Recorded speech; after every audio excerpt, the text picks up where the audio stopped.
யோசுவாவை பற்றி படித்துக் கொண்டிருக்கிறோம். நேற்று சில புதிய விஷயங்களை கற்றுக்கொண்டீர்கள், அப்படிதானே? Praise the Lord. இன்றைக்கு நான் நேற்று விட்ட இடத்துல இருந்து தொடங்க போகிறேன். ஒருவேளை நீங்கள் நேற்றைய செய்தியை பார்த்திராவிட்டால் எல்லாம் ஒளிப்பதிவு செய்யப்படுகின்றன, அதுபோல நேரலையிலே இவை ஒளிபரப்பாகின்றன. ஆகவே நீங்கள் அவற்றை ஆறுதலாய் பார்த்து கொள்ளலாம். முக்கியமாக அநேக காரியங்கள் நேற்று படித்தோம். யோசுவாவினுடைய ஆரம்ப பெயர் ஒசேயா. ஒசேயா என்றால் ரட்சிப்பு. அந்த பெயரை மோசே ஏன் மாற்றி யோசுவா என்று சொன்னார் என்று பார்த்தோம்.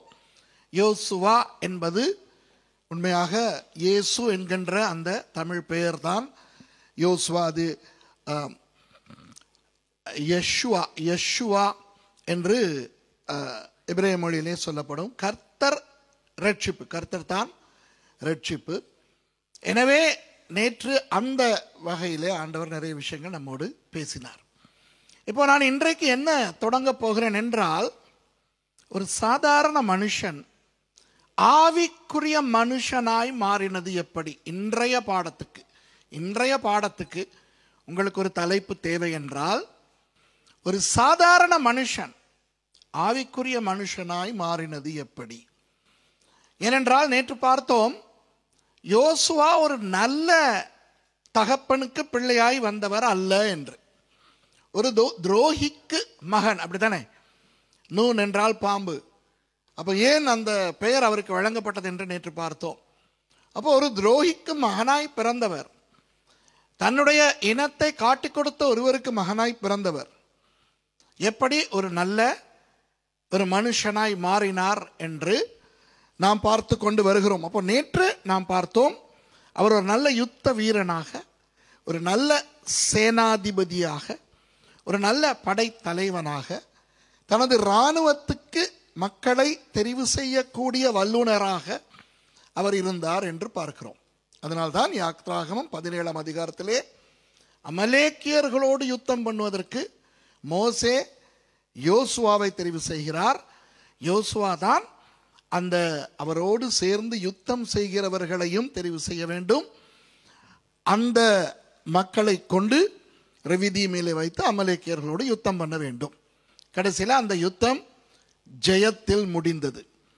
அப்போ நமக்கு தெரியும், இஸ்ரவேல் யாரிடமாவது தோல்வி அடைந்தால், சரித்திரத்திலே இஸ்ரவேல் தோல்வி அடைந்த சந்தர்ப்பங்கள் உண்டு.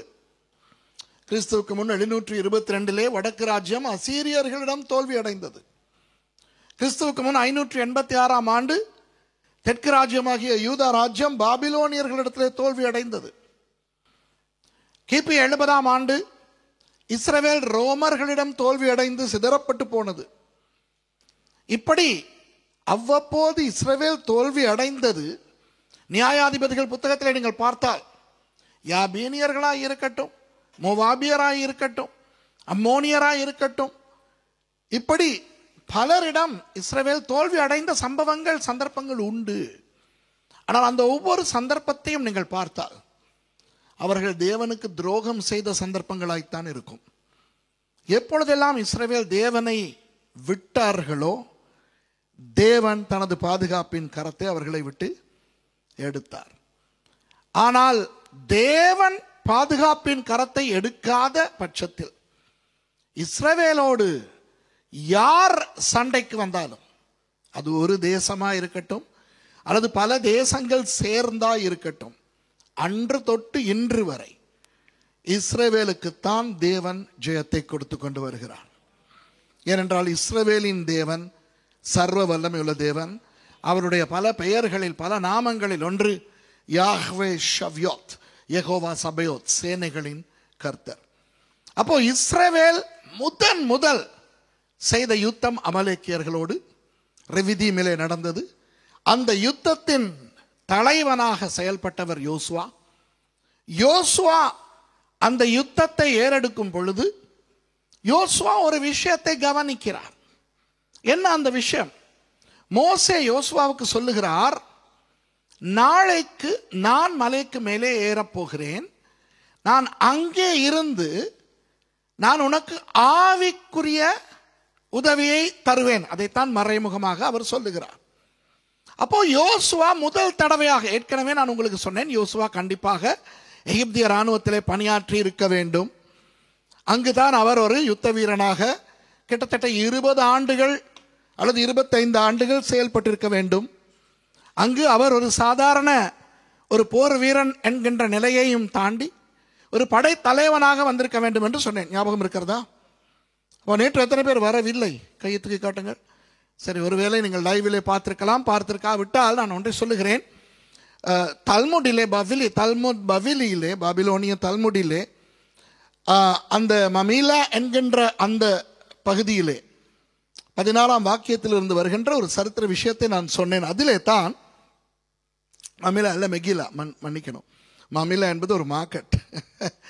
இஸ்ரேலில் எருசலேமில் ஒரு மார்க்கெட் இருக்கிறது, மமீலா மார்க்கெட் என்று. ஏன் அந்த மார்க்கெட் என் தலைக்கு வந்ததுன்னு தெரியாது. மெகிலா 14ஆம் வாக்கியத்தில் இருந்து யோசுவா எகிப்திய இராணுவத்திலே பணியாற்றிய ஒருவர் என்று நான் நேற்று சொன்னேன். அதை நம்பக்கூடிய சான்றுகள் நமக்கு இருக்கின்றன. ஒருவேளை நீங்கள் அதை நம்ப விருப்பம் இல்லாவிட்டால் பரவாயில்லை, என்றால் வேதத்திலே அப்படி சொல்லவில்லை. அப்போ அவர் அப்படி யுத்தம் செய்தார் என்று வைப்போமே. எந்த நம்பிக்கையில் அவர் யுத்தம் செய்தார்? அவருடைய பயிற்சியின் மேல் அவருக்கு இருந்த நம்பிக்கை, அவருடைய ஆற்றலின் மேல் இருந்த நம்பிக்கை, அவருடைய அனுபவத்தில் இருந்த நம்பிக்கை. அப்படித்தான் அவர் ரெவிதி மேலே வைத்து அமலேக்கியர்களோடு யுத்தம் பண்ண போயிருப்பார். கொஞ்சம் அவரை பற்றி கொஞ்சம் கற்பனை பண்ணுவோம். எப்படி ஒரு சாதாரண மனுஷன் ஆவிக்குரிய மனுஷனாய் மாறினார் என்பது தானே இன்றைக்கு பார்க்க போகிறோம். அப்போ அந்த ஆவிக்குரிய மாற்றத்தின் ஆரம்பம் என்ன? ஆரம்பம் ரெவிதியும் அல்ல. ஆரம்பம் மோசே பார்வோனிடத்திலே போய் பண்ணின அற்புதங்கள். அப்படித்தானே? யோசுவா கண்டார். மோசேயின் கோலை போட்ட பொழுது அது சர்ப்பமாய் மாறினதை யோசுவா கண்டார். பார்வோனுடைய மந்திரவாதிகளும் தங்கள் கோல்களை போட்ட பொழுது அவை பாம்புகளாய் மாறினதையும் கண்டார். ஆனால் மோசேயினுடைய கோலாய் இருந்த அந்த பாம்பு மந்திரவாதிகளின் பாம்புகளை விழுங்கி போட்டதையும் கண்டார். மோசே திரும்ப அந்த கோலை தன் கையிலே எடுத்துக்கொண்டதை யோசுவா கண்டார். 10 வாதைகளை கண்டார். நான் 10 வாதைகளை பற்றி உங்களுக்கு இங்கே பிரசங்கம் பண்ணியிருக்கிறேன் பல வருடங்களுக்கு முன்னாக. அது யூடியூபில் இருக்கின்றது. ஏன் 10 வாதைகள்? ஏன் ஆண்டவர் பார்வோனுடைய மனதை கடினப்படுத்தினார் என்று. ஏனென்றால் எகிப்திலே இருந்த ஆயிரக்கணக்கான தெய்வங்களில் 10 முதன்மையான தெய்வங்கள் இருந்தன. அந்த 10 தெய்வங்களையும் அடித்து தோல்வி அடைய வைத்து, அந்த தெய்வங்களை விடையெல்லாம் இந்த இஸ்ரவேலின் தேவன் பெரியவர், ஆபிரகாமின், ஈசாக்கின், யாக்கோபின் தேவன் பெரியவர் என்று காண்பிப்பதற்காகத்தான் ஆண்டவர் அப்படி செய்தார் என்று நான் கற்றுக் கொடுத்திருக்கிறேன். அந்த தெய்வங்களின் பெயர்கள் எல்லாம் உங்களுக்கு சொல்லிக் கொடுத்தேன். ஹப்பி, நைல் நதி, ஹெக்ட், தவளை, இப்படியாக நான் சொல்லிக் கொடுத்திருக்கிறேன். இதையெல்லாம் யோசுவா பார்த்தார். பார்வோனுடைய சேனை துரத்தி கொண்டு வரும் பொழுது எப்படி அக்கினி ஸ்தம்பம் இவர்களை பாதுகாத்தது என்று யோசுவா கண்டார். செங்கடல் எப்படி திறந்து பிளந்து வழிவிட்டது என்று கண்டார். அதன் வழியாக இவரும் நடந்து வந்தார். ஆகவே ஏற்கனவே ஆவிக்குரிய பல பின்னணிகள் யோசுவாவுக்கு வந்திருந்தது. இருந்தாலும் ஒரு யுத்தம் என்ற ஒன்றை இஸ்ரவேலர்கள் சார்பாக முதல் தடவையாகத்தான் யோசுவா பார்க்கிறார். அப்போ யோசுவா நிச்சயமாக தன்னுடைய நம்பிக்கை, தன்னுடைய ஆற்றல், தன்னுடைய திறமை இவைகளை வைத்துத்தான் யுத்தம் செய்ய போயிருப்பார். அப்படி அவர் போகும் பொழுது அவருடைய மனநிலை எப்படி இருக்கும் என்று யோசித்து பாருங்கள். மோசே சொல்லுகிறார் தான், தம்பி நீ யாரை எல்லாம் தெரிவு செய்து கொண்டு போகிறாயோ நீயே தெரிவு செய்து கொண்டு போ. ஆனால் யோசுவாவுக்கு எப்படி இருந்திருக்கும்? சும்மா யோசித்து பாருங்க.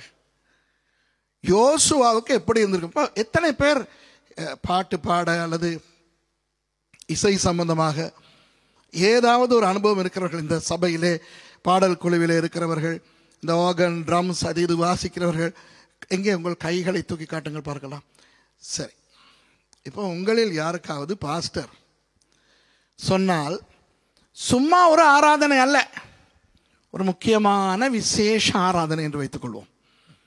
ஆண்டு விழா அல்லது ஒரு முக்கியமான ஒரு ஆராதனை. இப்போ கையை தூக்கின உங்களில் யாராவது ஒருவருக்கு பாஸ்டர் சொல்லுகிறார், நீங்களாக அந்த ஆராதனைக்கு ஜனங்களை தெரிவு செய்து ஒரு பாடல் குழுவை அமைத்து கொண்டு நீங்கள் தான் ஆராதனையை நடத்த வேண்டும். பாஸ்டர் சொல்லுகிறார் ஒரு கற்பனை. அதில் விசேஷம் என்னவென்றால், உங்களை தவிர உங்களுக்கு கொடுக்கப்பட்ட மக்களில் யாருக்குமே பாட்டு வராது. என்ற சுவரத்தை கொடுத்தால் யாராவது வேணுங்களா? அப்போ நீங்கள் ஒருவரை ஆர்கன் வாசிக்க போட வேண்டும். ஒருவருக்கும் ஆர்கன் தெரியாது. கிட்டார் வாசிக்க வேண்டும். ஒருவருக்கும் கிட்டாரை பிடிக்க கூட தெரியாது. இந்த பேட் ட்ரம்ஸ் எல்லாம் வாசிக்க வேண்டும். ஒருவருக்கும் அந்த குச்சியை கூட ஒழுங்காக பிடித்துக் கொள்ள முடியவில்லை. நின்று பாடப் போகிறவர்கள் எல்லாரும் ஏதோ தங்கள் தங்கள் ராகத்திலே பாடப் போகிறார்கள். இப்போ விஷயம் என்னவென்றால், பாஸ்டர் காலை 11 மணிக்கு சொல்லுகிறார், மாலை 3 மணிக்குள்ளே உங்கள் பாட்டுக்குழுவை தெரிவு செய்து கொள்ளுங்கள் என்று. இப்போ கையை தூக்கின உங்களிடத்தில் கேட்கிறேன், எத்தனை பேர் சரி என்று சொல்லுவீர்கள்?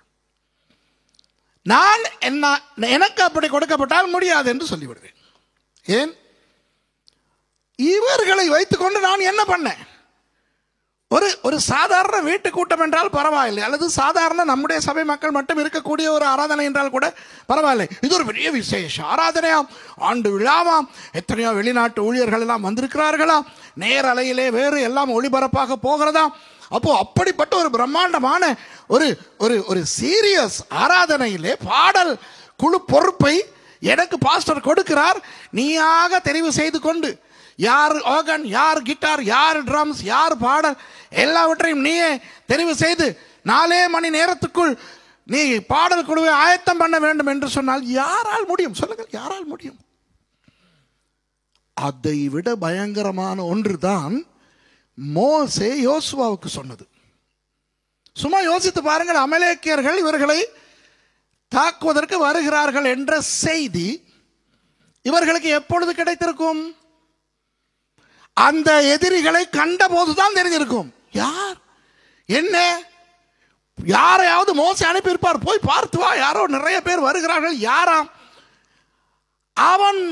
அவன் போய் விசாரித்து விட்டு ஓடி வந்து மோசையின் இடத்துல பதறிக்கொண்டு சொல்லியிருப்பான், என்னடா, என்ன சொல்லுடா, என்னடா அம்மாங்கிற, என்ன இது புதிய ஏற்பாடு இல்லை, அந்நிய பாஷையா பேசுற, சொல்லு. அமலே அப்படின்னா யாரோ அமலேக்கியர்களாம். என்னத்துக்கு வருகிறார்? எங்களை அடிக்க வருகிறார். என்ன, எங்களை அடிக்க வருகிறார்களா? ஏனாம் தெரியாது. எத்தனை பேர்? ஆயிரக்கணக்கான பேர். எப்படிப்பட்டவர்கள்? போர் வீரர்கள். என்ற தெய்வமே, யோசிச்சு பாருங்க. மோசே, ஆரோன், ஊர், யோசுவா, அந்த இஸ்ரவேல் ஜனங்கள் எல்லாருடைய ஆவி ஆத்மா சரீரங்களும் இடம் மாறி இருக்குமா இல்லையா? இந்த காலத்திலே மாதிரி யாராவது வாட்ஸ்அப்பில் மெசேஜ் போட்டார்களா? யாரோ உங்களை நோக்கி வந்து கொண்டிருக்கிறார்கள், கவனம், வருகிற விதம் சரி இல்லையே. அப்போ இது திடீரென நடந்தது, புரிகிறதா? அப்போ அந்த திடீரென கண்ட எதிரிகளை பார்த்து திடீரென மோசே யோசுவாவை நோக்கி, தம்பி, நீ யாரையாவது தெரிவு செய்து கொள், நீ தான் படை தலைவன், நீ இவர்களோடு யுத்தம் பண்ண வேண்டும் என்று சொன்ன பொழுது யோசுவாவுக்கு எப்படி இருந்திருக்கும்? நான் சொல்லுகிறேன், யோசுவா ஒரு பயங்கர கீழ்ப்படிவுள்ள ஒரு நபர். யோசித்து பாருங்க. கிட்டத்தட்ட ஒரு ஆபிரகாமை போல, கிட்டத்தட்ட ஆபிரகாம் விசுவாசத்தின் தந்தை, அந்த அளவுக்கு யோசுவாவை நான் சொல்ல மாட்டேன். ஆனால் யோசுவா எப்படி மோசேக்கு கீழ்ப்படுகிறார் என்றால், செய்யவே முடியாத ஒன்றை கீழ்ப்படிந்து செய்ய பார்க்கிறார். புரியுதா? அதிலே இருந்து நாம் பழக வேண்டிய ஒன்று சொல்லுகிறேன். தேவனுடைய ஊழியம் என்பது வியாபாரம் அல்ல. ஒரு சிலர் ஊழியத்தை வியாபாரமாக்கி வைத்திருக்கிறார்கள். அதற்கு நாம் ஒன்றும் செய்ய முடியாது. தேவனுடைய ஊழியம் என்பது ஒரு யுத்தம். தேவனுடைய ஊழியக்காரர்கள் வியாபாரிகள் அல்ல. சிலர் வியாபாரிகளைப் போல நடந்து கொள்ளுகிறார்கள். ஆனால் தேவனுடைய ஊழியக்காரர்கள் எல்லாம் சேனை, போர் வீரர்கள். புரிகிறதா?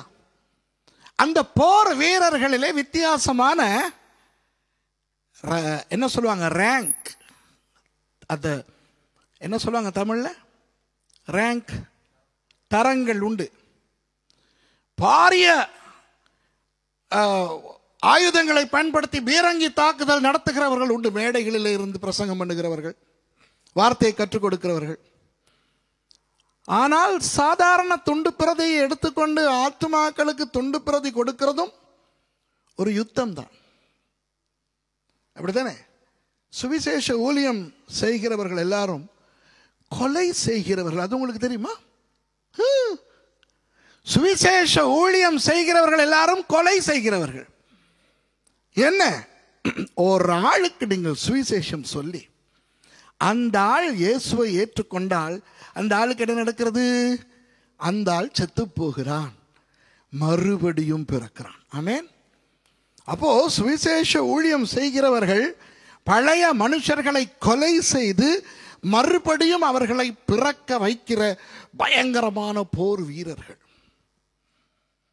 ஆனால் எல்லா வீரர்களும் தேவைதான். பீரங்கியும் தேவை, துப்பாக்கியும் தேவை, ஏவுகணைகளும் தேவை, கைகுண்டுகளும் தேவை. ஆகவே ஊழியத்திலே எந்த ஊழியம் பெரிது, எந்த ஊழியம் சிறிது என்பதெல்லாம் கிடையாது. எல்லா ஊழியமும் தேவை, எல்லா ஊழியமும் பெருமதியானது, எல்லா ஊழியக்காரர்களும் போர் வீரர்கள். ஆகவே நீங்கள் ஊழியம் செய்கிறவர்கள் வியாபாரிகளைப் போல ஊழியம் செய்யக்கூடாது. வியாபாரிகள் என்ன செய்வார்கள்? தங்களுக்கு என்ன லாபம் கிடைக்கும் என்று பார்ப்பார்கள், செலவழிப்பார்கள். ஆனால் எப்படி செலவழிப்பார்கள்? நான் இவ்வளவு செலவழித்தால் நான் செலவு செய்ததும் எனக்கு மேலதிகமாக எனக்கு வருமானம், லாபமும் வர வேண்டும். இதுதான் வியாபாரம். இன்றைக்கு சில ஊழியக்காரர்கள் வியாபாரிகளாய் ஊழியம் செய்கிறார்கள். நான் டிக்கெட் வாங்கி கொண்டு செலவழித்துக் கொண்டு பிரான்ஸ் போவேன், நான் பிரசங்கம் பண்ணுவேன். அப்ப எனக்கு காணிக்கை எப்படி வர வேண்டும்? நான் செலவழித்த டிக்கெட் காசு போய் லாபமும் வர வேண்டும். விளங்குதா? இப்போ இது வியாபாரமா இல்லையா? ஆனால் யுத்தம் செய்ய போகிறவன் எப்படி களத்துக்கு போவான்? அவன் போய் தனக்கு லாபம் வரும் என்று போக மாட்டான். எதிரிகளை அழிக்க வேண்டும், எதிரிகளை கொல்ல வேண்டும், யுத்தத்தை ஜெயிக்க வேண்டும்.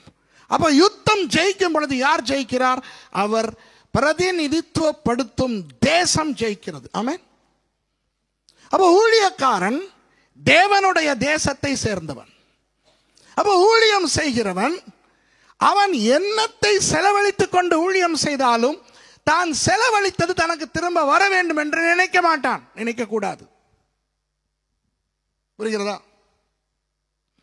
தன்னுடைய சக்தியை செலவு செய்வான், தன்னுடைய பட்டயத்தை பயன்படுத்த அது தேயும், தன்னுடைய உடைகள், தன்னுடைய பொருட்கள் அழியும், தன்னுடைய உடம்பு காயப்படும், சில நேரம் யுத்தத்திலே சாவும் வரலாம். அப்போ ஒருவன் யுத்தம் செய்ய போகும் பொழுது தன்னுடைய உயிரையே கொடுப்பதற்கு தயாராய்த்தான் போகிறான். அதுதான் போர் வீரன், அதுதான் ஊழியன். விளங்குதா உங்களுக்கு? ஆகவே ஞாயிற்றுக்கிழமையிலிருந்து இந்த விஷயத்தை நான் சொல்லிக் கொண்டு வருகிறேன். நன்றி எதிர்பார்க்கிறவன் நல்ல ஊழியக்காரனே அல்ல, பாராட்டு எதிர்பார்க்கிறவன் நல்ல ஊழியக்காரனே அல்ல, காணிக்கை எதிர்பார்க்கிறவன் நல்ல ஊழியக்காரனே அல்ல. புரிகிறதா? தனக்கென எதையும் எதிர்பார்க்கிறவள் ஒரு ஊழியக்காரனோ ஒரு ஊழியக்காரியோ அல்ல. இப்போ யோசுவாவுக்கு இந்த பொறுப்பு கொடுக்கப்படுகிறது. நான் நினைக்கிறேன், நான் தவறாக இருக்கலாம், நான் நினைக்கிறேன் யோசுவா கீழ்ப்படிந்தார், ஆனால் அவருக்கு நம்பிக்கை இருந்திருக்காது இந்த யுத்தத்தை ஜெயிப்போம் என்று நான் நினைக்கிறேன். ஏன்? அவர் எகிப்திய ராணுவத்தோடு இருந்தவர், அவர் பல யுத்தங்களை பார்த்திருப்பார். இப்போ அவர் அமலேக்கிய இராணுவத்தை பார்க்கும் பொழுது எப்படிப்பட்ட ஒரு இராணுவம் தெரிகிறது? ஒரு முழு பக்குவம் அடைந்த திறமையான சிறந்த ஒரு இராணுவம் இவருக்கு தெரிகிறது. யுத்தத்தில் பழக்கப்பட்டவர் அல்லவா? எதிரிகளை பார்க்கும் பொழுது தெரிகிறது இது லேசுப்பட்ட எதிரிகள் அல்ல என்ற. அமலேக்கியரை பற்றி உங்களுக்கு தெரியும். அமலேக்கியர்கள் லேசுப்பட்டவர்கள் அல்ல, பயங்கர ஒரு ஜனக்கூட்டம். அந்த பெயரே பாருங்கள். நேற்று சொன்னேன், அமலேக்கியர் என்றால் என்ன? ஜனங்கள், அலெக், துடைத்தெறிதல். யாரோடெல்லாம் அவர்கள் யுத்தம் செய்தார்களோ அவர்களை எல்லாம் துடைத்தெறிந்த சக்தி வாய்ந்த ஒரு இராணுவம். அப்ப யோசுவா போன்ற ஒரு அனுபவசாலிக்கு இந்த இராணுவத்தை பார்க்கும் பொழுது தெரிந்திருக்காதா இது ஒரு சக்தி வாய்ந்த இராணுவம் என்று? அப்படிப்பட்ட ஒரு சக்தி வாய்ந்த இராணுவத்தை எதிர்க்க எனக்கு கிடைத்திருக்கிறதோ அடிமைகளாய் இருந்த ஜனங்கள். இவர்களில் யாரை நான் தெரிவு செய்வேன்? யோசுவா அவசரமாக நீங்கள் நீங்கள் அந்த அந்த அந்த அவர் நீங்கள் நீங்கள் நீங்கள் நீங்கள் கொஞ்சம் நொன்றீங்க. அந்த அவர் வாங்க, பாவம் அந்த யோசுவா என்ன பாடுபட்டிருப்பார் என்று கொஞ்சம் யோசித்து பாருங்கள். நாம் வேதத்தை வாசிக்கும் பொழுது கடகட வாசித்து கொண்டு போகிறோமே ஒழிய நின்று நிதானித்து யோசிப்பது கிடையாது. நீங்கள் கொஞ்சம் நின்று நிதானித்து யோசித்து பாருங்கள் யோசுவாவுடைய நிலைமை. நான் அந்த இடத்துல இருந்திருந்தால் மோசையோடு வாதாடி இருப்பேன். நான் சொல்லியிருப்பேன், சாரி ஐயா, கோபித்துக் கொள்ளாதீர்கள், என்னால் முடியாது. நான் போர் வீரன் தான், ஆனால் என்னால் முடியாது. நீங்கள் எப்படி இவர்களை சமாளிப்பார்களோ அது எனக்கு தெரியாது. அது என் வேலை அல்லது உங்கள் வேலை. நீங்கள் தான் தலைவர். ஆனால் உங்களால் அதை செய்ய முடியும் என்ற ஒரு நம்பிக்கை எனக்கு இருக்கிறது. ஏன்? தண்ணீரை ரத்தமாய் மாற்றவராயிற்றே, தவளை பேன் வண்டு வாதைகளை கொடுத்தவராயிற்றே, செங்கடலை பிளந்தவராயிற்றே. ஆகவே அப்படி ஏதாவது செய்யுங்கள், என்னை ஆளை விடுங்கள் சாமி என்று நான் சொல்வேன். நீங்கள் யோசிங்கள், சொல்ல மாட்டீர்களா? ஆனால் யோசுவா கீழ்ப்படுகிறார். அது ஆங்கிலத்தில் சொல்லுவோம் against all odds. கீழ்ப்படிய முடியாத, கீழ்ப்படியக்கூடாத சூழ்நிலையிலே அவர் கீழ்ப்படுகிறார். ஆகவே நான் முதல் இந்த யோசுவாவை அறிமுகமாகிற இடமே ஒரு பயங்கர கீழ்ப்படிவுள்ள ஒரு மனிதனை காணுகிறேன். புரிகிறதா? கீழ்ப்படிய இலகுவான போது கீழ்ப்படிவது இலகு. ஆனால் கீழ்ப்படிய முடியாத ஒரு சந்தர்ப்பத்தில், முன் அனுபவம் இல்லையே மோசையோடு சேர்ந்து யுத்தம் செய்து, இவர் கீழ்ப்படுகிறார். சரி, இப்போ யோசுவாவுக்கு தெரியும் மோசே ஏற்கனவே 40 ஆண்டுகள் பார்வோனின் அரண்மனையிலே இருந்தவர் என்று. மோசே ஒரு யுத்த வீரன் என்று யோசுவாவுக்கு தெரியும். அப்போ யோசுவா என்ன செய்திருக்கலாம்? சரி ஐயா, நான் உங்களுக்கு கீழ்ப்படுகிறேன், ஆனால் நீங்கள் என்னோடு வர வேண்டும். இப்படி அவர் கேட்டிருந்தால் அது நியாயமா இல்லையா? சொல்லுங்கள். பாராக் இப்படி கேட்கவில்லையா? யாபீனியரோடு யுத்தம் செய்ய தெபோராளை ஆண்டவர் அழைத்து, பாராக்கை அந்த பணிக்கு நீ ஏற்படுத்து என்று சொன்னார் நியாயாதிபதிகள் புத்தகத்திலே. அப்போ தெபோராள் பாராக்கை அழைத்து இந்த பொறுப்பை கொடுக்கும் பொழுது பாராக் என்ன சொல்லுகிறார்? நீ என்னோடு வர வேண்டும். அப்போ அது அந்த நேரத்திலே அது ஒரு நியாயமான கோரிக்கையாக இருக்கவில்லை. ஏன் பாராக்கின் கோரிக்கை நியாயமான கோரிக்கை இல்லை என்றால், பாராக்குக்கு யோசுவாவின் கதை தெரியும். தெரியுமா தெரியாதா? யோசுவாவினுடைய கதை இஸ்ரவேலர்கள் எல்லாருக்கும் தெரியும் அல்லவா? அப்போ அவர்களுக்கு இப்போ உங்களையும் என்னையும் எடுத்தால் நாம் கிறிஸ்தவர்கள், நமக்கு இஸ்ரவேலர்களை போல அவர்களுடைய சரித்திரம் தெரியாது. எத்தனை தமிழர்களுக்கு தமிழர்களுடைய சரித்திரம் தெரியும், எத்தனை இலங்கையர்களுக்கு இலங்கை சரித்திரம் தெரியும், எத்தனை இந்தியர்களுக்கு இந்திய சரித்திரம் தெரியும். அப்படிப்பட்ட நமக்கு இஸ்ரவேல் சரித்திரம் தெரிஞ்சிருக்க வாய்ப்பில்லை. ஆனால் இஸ்ரவேலர்கள், அதுவும் நியாயாதிபதிகள் காலத்தில் வாழ்ந்த பாராக் போன்ற விற்பன்னர்கள், தங்கள் சரித்திரத்தை ஒழுங்காய் அறியாதவர்களா? அப்போ பாராக்குக்கு தெரியாதா? கிட்டத்தட்ட இதே ஒரு சூழ்நிலை தான் யோசுவாவுக்கும் வந்தது, அமலேக்கியர்களோடு யுத்தம் பண்ண. ஆனால் யோசுவா மோசேயை அழைக்கவில்லை. அப்போ நான் தெபோராவை அழைக்கக்கூடாது என்று அவருக்கு தெரிந்திருக்காதா? அப்போ அவர் அழைத்தார். அதனால் தான் அவரை தெபோரா சாடுகிறார். உங்களுக்கு தெரியும் அந்த சம்பவம். ஆனால் யோசுவாவுக்கு இப்படிப்பட்ட ஒரு முன் அனுபவம் இல்லையே. பாராக்குக்கு யோசுவாவின் கதை தெரிந்தது போல யோசுவாவுக்கு தெரிவதற்கு அப்படி ஒரு கதை முன்பு நடக்கவில்லையே. முதல் தடவையாக இஸ்ரவேல் என்றைக்கு ஆபிரகாம் மூலமாய் உருவாகியதோ அதற்கு பிறகு முதல் தடவையாக இஸ்ரவேல் ஒரு யுத்தத்துக்கு முகம் கொடுக்கிறது. இஸ்ரவேலுக்கு ஒரு ராணுவம் இல்லை. இஸ்ரவேலுக்கு யுத்தம் என்றால் தெரியாது. பயங்கரமான ஒரு எதிரி. அப்போ யோசுவா மோசேயை அழைத்திருக்கலாம். ஐயா நீங்களும் வாருங்கள். மோசே என்ன சொல்லுகிறார்? நான் வரமாட்டேன், நாளைக்கு நான் மலைக்கு மேலே ஏறப்போகிறேன், நீ தான் போக வேண்டும். யோசுவா கீழ்ப்படிந்து போனாரே, அதுதான் ஐயா அவர். அல்லங்கதா, அந்த அந்த கீழ்ப்படிவு நமக்கு வேண்டும். நம்மை ஆண்டவர் ஊழியத்துக்கு அழைக்கும் பொழுது, உங்களை ஆண்டவர் ஊழியத்துக்கு அழைக்கும் பொழுது, இதை பார்க்கின்றவர்கள் உங்களை ஆண்டவர் ஊழியத்துக்கு அழைக்கும் பொழுது கண்டிப்பாக உங்களுடைய சொப்பனத்திலே வந்து அழைக்க வேண்டும் என்று எண்ணாதீர்கள். உங்களுக்கு ஒரு தரிசனத்தை கொடுத்து ஆண்டவர் உங்களை அழைக்க வேண்டும் என்று எண்ணாதீர்கள். நீங்கள் வேதத்தை வாசிக்கும் பொழுது அதிலே இருந்து கர்த்தர் உங்களை அழைக்க வேண்டும் என்று நினைக்காதீர்கள். அப்படியெல்லாம் நடந்தால் நல்லதுதான், நான் அவற்றை மறுக்கவில்லை. எத்தனை பேரை தேவன் சொப்பனத்திலே அழைக்கிறார், தரிசனத்திலே அழைக்கிறார், இருதயத்திலே பேசுகிறார், வேதத்தை வாசிக்கும் பொழுது பேசுகிறார். ஆனால் உங்கள் ஆவிக்குரிய தலைவர், உங்கள் பாஸ்டர் என்றால் இந்த சபையாய் இருந்தால் பாஸ்டர் ஆபேல், மவுண்ட் கார்மெலா இருந்தால் நான், விரி ஷெட்டியோன் என்றால் பாஸ்டர் ஷோமரி, இப்படி உங்கள் ஊழியக்காரர் உங்களுக்கு ஒரு ஊழியம் கொடுக்கும் பொழுது ஒருவேளை அந்த ஊழியத்தை செய்கின்ற திறமை உங்களுக்கு இல்லாமல் இருக்கலாம். அந்த ஊழியத்தை செய்கின்ற அனுபவம் உங்களுக்கு இல்லாமல் இருக்கலாம். யாரோடு சேர்ந்து ஊழியம் செய்ய உங்கள் ஊழியக்காரர் சொல்லுகிறாரோ அவர்களோடு சேர்ந்து ஊழியம் செய்ய முடியாதவர்களாயும் இருக்கலாம். அப்படி உண்டு, சபைகளிலே உண்டு. ஆமாவா இல்லையா?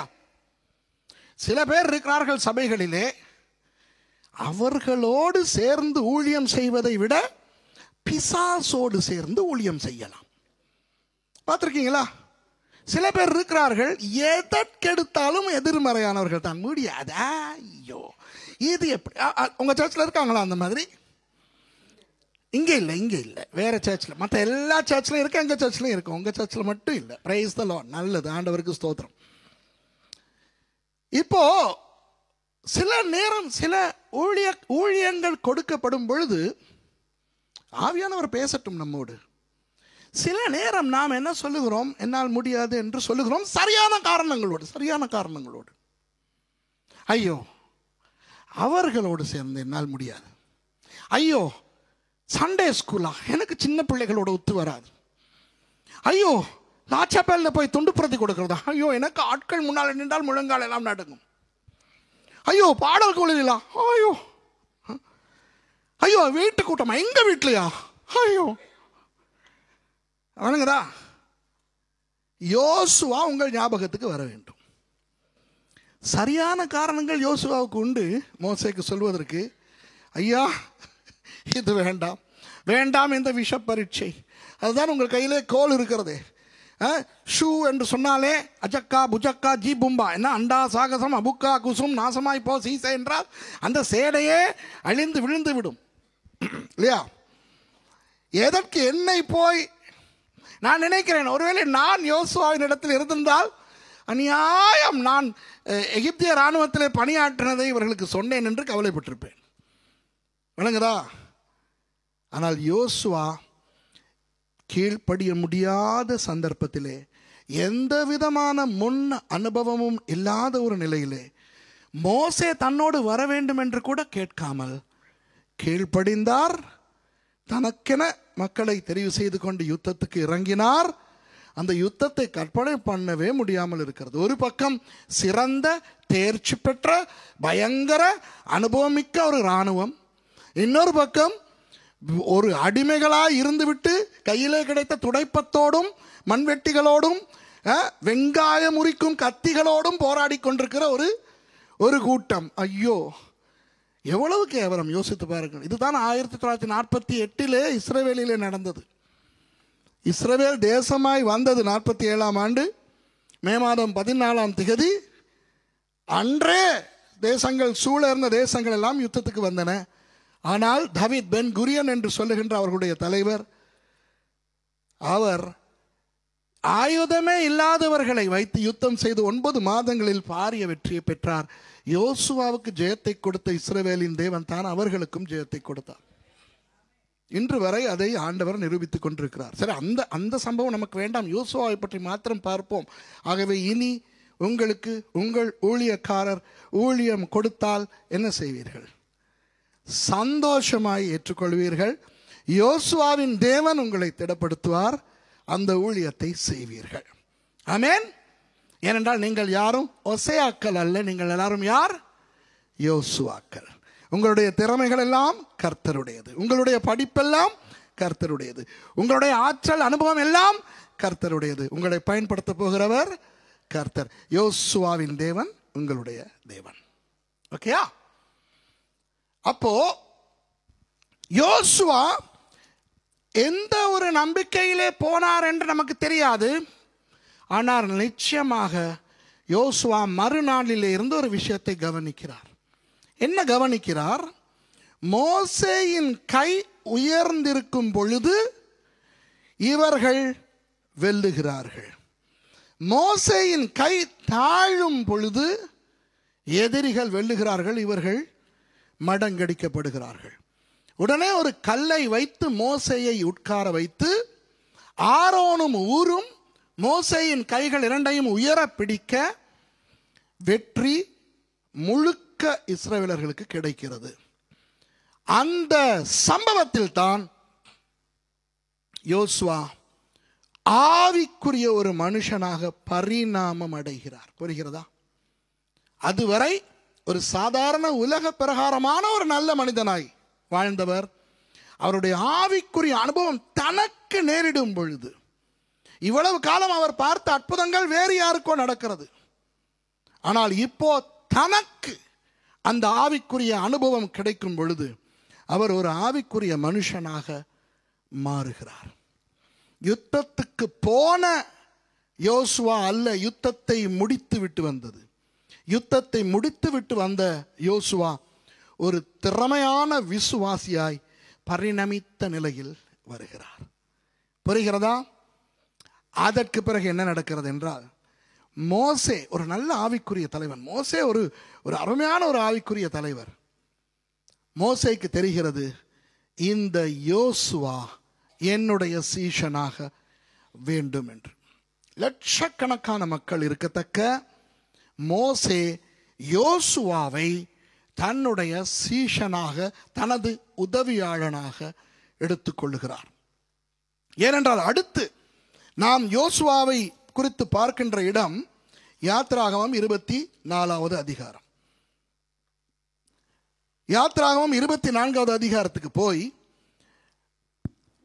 நீங்கள் வாசியுங்கள் 12வது வசனத்தை. அப்பொழுது கர்த்தர் மோசேயை நோக்கி, நீ மலையின் மேல் என்னிடத்திற்கு ஏறி வந்து அங்கே இரு, நான் உனக்கு கற்பலகைகளையும் நீ அவர்களுக்கு உபதேசிப்பதற்கு நான் எழுதின நியாயப்பிரமாணத்தையும் கற்பனைகளையும் கொடுப்பேன் என்றார். இந்த வசனத்தை திரும்ப வாசிப்போம். இதிலே ஆண்டவர் எதை சொல்லவில்லை என்று பார்ப்போம். வாசிங்க திரும்ப. அப்பொழுது கர்த்தர் மோசேயை நோக்கி, நீ மலையின் மேல் என்னிடத்திற்கு ஏறி வந்து, நீ மலையின் மேல், ஓரேவ் மலையின் மேல் என்னிடத்தில் ஏறி வா, அங்கே இரு, அங்கே நீ இரு. நான் உனக்கு எவ்வளவு காலம் என்று சொன்னாரா? இல்லை, நான் உனக்கு கற்பலகைகளையும் நீ அவர்களுக்கு உபதேசிப்பதற்கு நான் எழுதின நியாயப்பிரமாணத்தையும் கற்பனைகளையும் கொடுப்பேன் என்றார். அவ்வளவுதான். அவர் எதை சொல்லவில்லை? உன்னோடு யோசுவாவை அழைத்து கொண்டு வா என்று சொல்லவில்லை. அடுத்த வசனத்தை பாருங்கள். அப்பொழுது மோசே தன் ஊழியக்காரனாகிய யோசுவாவோட எழுந்து போனான். ஆஹா! அப்பொழுது மோசே தன் ஊழியக்காரனாகிய யோசுவாவோட எழுந்து போனான். இதில் 2 விடயங்கள் கவனியுங்கள். ஒன்று, இப்போ யோசுவா மோசேயின் ஊழியக்காரனாய் மாறி இருக்கிறார். அங்கே யாத்திராகமம் 17ஆம் அதிகாரத்தில் யோசுவாவை நாம் அறிமுகமாகும் பொழுது சும்மா யோசுவா, அந்த இடத்துல நூனின் குமாரன் என்று கூட சொல்லப்படவில்லை, ஓசியா என்று கூட சொல்லப்படவில்லை. அந்த பெயர் மாற்றமடைந்த யோசுவா என்று தான் சொல்லப்படுகிறது. மோசேயின் ஊழியக்காரன் என்று கூட சொல்லப்படவில்லை. ஆனால் இப்போ இரண்டாவது தடவை நாம் அவரை சந்திக்கும் பொழுது மோசேயின் ஊழியக்காரர் என்கின்ற ஒரு பொறுப்பு அவருக்கு கொடுக்கப்படுகிறது. அப்போ என்ன நடந்தது? அங்கே யாத்திராகமம் 17க்கும் 24க்கும் இடையிலே மோசே ஓசியாவை தனது ஊழியக்காரனாக்கி கொண்டார். உங்களுக்கு சொல்லுகிறேன், இது ஒரு பயங்கர ஒரு ஆசீர்வாதமான ஒரு விடயம். ஊழியத்திலே பெரிய ஊழியம் சிறிய ஊழியம் என்றொன்று இல்லை. ஒழுங்காய் விளங்கிக் கொள்ளுங்கள். ஊழியத்திலே பெரிய ஊழியம் சிறிய ஊழியம் என்றொன்று இல்லை. முக்கியமான ஊழியம் முக்கியமில்லாத ஊழியம் என்று இல்லை. புரிகிறதா? ஆனால் முதிர்ந்த ஊழியக்காரர்கள், இளைய ஊழியக்காரர்கள் என்று உண்டு. ஆமாவா இல்லையா? இப்போ அப்பா மகன், அம்மா மகள் மாதிரி. இப்போ ஒரு அப்பாவையும் ஒரு மகனையும் எடுத்தால் அவர்களிடையிலே இருக்கிற ஒரே வித்தியாசம் என்ன? வயது வித்தியாசம், அவ்வளவுதான். திறமையிலே வித்தியாசம் இல்லை. அதாவது சின்ன மகன் சின்னவனாய் இருக்கும் பொழுது அந்த பெரிய தகப்பன் செய்கிற சில விஷயங்களை செய்ய முடியாது இல்லையா? ஒரு மகன் 5 வயதாக இருக்கும் பொழுது கார் ஓட்ட முடியாது, அப்பா ஓட்டுவார். சில ஆயுதங்களை தூக்க முடியாது, சின்ன பயல். அதற்காக அவனால் என்றைக்குமே இதை செய்ய முடியாது என்று சொல்ல முடியாதே. அந்த தகப்பனுடைய வயதுக்கு அவன் வரும் பொழுது தகப்பனை போல மாத்திரமல்ல, தகப்பனை விடவும் அதிகமாய் செய்ய முடியும். அதே போல ஊழியத்தில் நன்றாய் கவனிங்கள். இப்போ என்னையும் இன்னொரு ஊழிய பாஸ்டர் நந்தனையும் எடுத்துக்கொள்வோமே. எனக்கும் பாஸ்டர் நந்தனுக்கும் இடையிலே இருக்கிற வித்தியாசம், நான் செய்யும் ஊழியம் பெரிய ஊழியமா, அவர் செய்யும் ஊழியம் பெரிய ஊழியமா என்பது அல்ல. அவரை விட எத்தனை வருடங்கள் நான் முன்னாலே வந்திருக்கிறேன் என்பது மாத்திரம்தான், அவ்வளவுதான். அப்போ நான் இப்பொழுது எந்த ஊழியத்தை செய்கிறேனோ அந்த ஊழியத்தை யாராலும் செய்ய முடியும். கர்த்தரால் முடியும், யாரை வைத்தும் செய்ய, அப்படித்தானே? ஆகவே தயவு செய்து ஊழியங்களில் பெரிய ஊழியம் சிறிய ஊழியம் என்று வேறு பிரித்து பார்க்கவும் வேண்டாம். பெரிய ஊழியக்காரர் சிறிய ஊழியக்காரர் என்று வேறு பிரித்து பார்க்கவும் வேண்டாம். சிலர் இடத்துல சொல்லுவார்கள், நீங்க பெரிய ஊழியக்காரர். எனக்கு எரிச்சலா இருக்கும். என்ன பெரிய ஊழியக்காரர்? சைஸ்ல வேணா கொஞ்சம் பெருசா இருக்கலாம். பெரிய ஊழியம் சிறிய ஊழியம் என்று கிடையாது. புரியுதா? ஒரு காரை எடுத்துக்கொள்வோம். ஒருவர் என்ஜின் ரிப்பேர் பண்ணுகிறார், ஒருவர் டயர் ரிப்பேர் பண்ணுகிறார். இந்த 2 பேரில் யார் பெரிய ஆள்? 2 பேர். ஏன் சொல்லுங்கள்? என்ஜின் திறமையாய் செயல்பட்டு டயர் இல்லாவிட்டால் அந்த வண்டி ஓடாது. நல்ல டயர் இருக்கிறது, என்ஜின் வேலை இல்லை என்றாலும் வண்டி ஓடாது. என்ஜினும் வேண்டும், டயரும் வேண்டும், அந்த டயருக்கு காற்றும் வேண்டும். புரிகிறதோ? அதுபோல தெருவிலே நின்று துண்டு பிரதி கொடுக்கிற ஊழியனும் வேண்டும். அந்த துண்டு பிரதியை பார்த்து வருகின்றவர்களை மேய்க்கின்ற மேய்ப்பனும் வேண்டும். அவர்களுக்கு வசனத்தை கற்றுக் கொடுக்கின்ற ஆசிரியர்களும் வேண்டும். இதில் யார் யாரை விட முக்கியம் என்று பார்ப்பது முட்டாள்தனம். சுவிசேஷ ஊழியமா பிரசங்க ஊழியமா பெரிது? ஆர்கன் வாசிக்கிற ஊழியமா ட்ரம் அடிக்கிற ஊழியமா பெரிது? ஆராதனை நடத்துகிற ஊழியமா வார்த்தை கொடுக்கிற ஊழியமா பெரிது? இது முட்டாள்தனமான கேள்வி. வார்த்தையை கொடுப்பதற்கு ஒரு பிரசங்கி எவ்வளவு அர்ப்பணிப்போடு செயல்பட வேண்டுமோ, எவ்வளவு ஜெபிக்க வேண்டுமோ, எவ்வளவு உபவாசிக்க வேண்டுமோ, எவ்வளவு ஆயத்தப்பட வேண்டுமோ, அதே அளவு பாடல் குழுவில இருந்து பாடுகிறவரும் ஆயத்தப்பட வேண்டும். புரியுதா? துண்டு பிரதி கொடுக்கிறவரும் செய்ய வேண்டும். ஊழியங்களில் வித்தியாசங்கள் உண்டு. ஆவியானவர் ஒருவரே. ஊழியங்கள் வித்தியாசம், ஆனால் எல்லா ஊழியமும் ஒரே அளவு பெறுமதியானது. ஆனால் முதிர்ந்த ஊழியர்கள், இளைய ஊழியர்கள் என்று உண்டு. அப்போ ஒரு அப்பாவின் ஆசீர்வாதம் எப்படி ஒரு மகனுக்கு போகிறதோ, அதுபோல ஒரு முதிர்ந்த ஊழியருடைய ஆசீர்வாதம் இளைய ஊழியருக்கு போவது வேதத்தின் படியானது. புதிய ஏற்பாட்டிலே கூட பவுலடியார் கூட தீமோத்தேயுவுக்கு சொல்லுகிறார், மூப்பர்களாகிய நாங்கள் உன்மேல் கைகளை வைக்கும் பொழுது உனக்கு கிடைத்த அந்த வரங்களை குறித்து ஜாக்கிரதையாயிரு, கவலையீனமாய் இருக்கக்கூடாது. மூப்பர்கள் என்ற அந்த பதத்துக்கு கிரேக்க மொழியிலே 2 சொற்கள் உண்டு. இந்த ஐரோப்பாவிலே, விசேஷமாக ஐரோப்பாவிலே அநேக தமிழ் சபைகளிலே மூப்பர்கள் என்றால் யார் என்று மூப்பர்களுக்கும் தெரியாது, அவர்களை ஏற்படுத்துகிற பாஸ்டர்மாருக்கும் தெரியாது. நிறைய இடங்களிலே கிரேக்க மொழியிலே 2 சொற்கள் வருகின்றன. ஒன்று பிரெஸ்பிட்டரோஸ். பிரெஸ்பிட்டரோஸ் என்றால் தமிழிலே கிழவன் என்று அர்த்தம். விளங்குதா? பிரெஸ்பிட்டரோஸ்னா என்ன? கிழவன் என்று அர்த்தம். வயது கூடினவன், அவ்வளவுதான். பிரெஸ்பிட்டரோஸ் என்பது வயது கூடினவன். இன்னொரு சொல் வருகிறது, எபிஸ்கோபோஸ். எபி என்றால் சுற்றுமுற்றும். என்ன சாமான்? சத்தமா சொல்லுங்க. சுற்றுமுற்றும். ஸ்கோபோஸ் என்றால் கண்ணோட்டம். சுற்றுமுற்றும் பார்க்கின்ற ஆள். அப்போ இந்த 2 சொற்களைத்தான் தமிழ் வேதாகமங்கள் மூப்பர் என்று மொழிபெயர்க்கின்றன.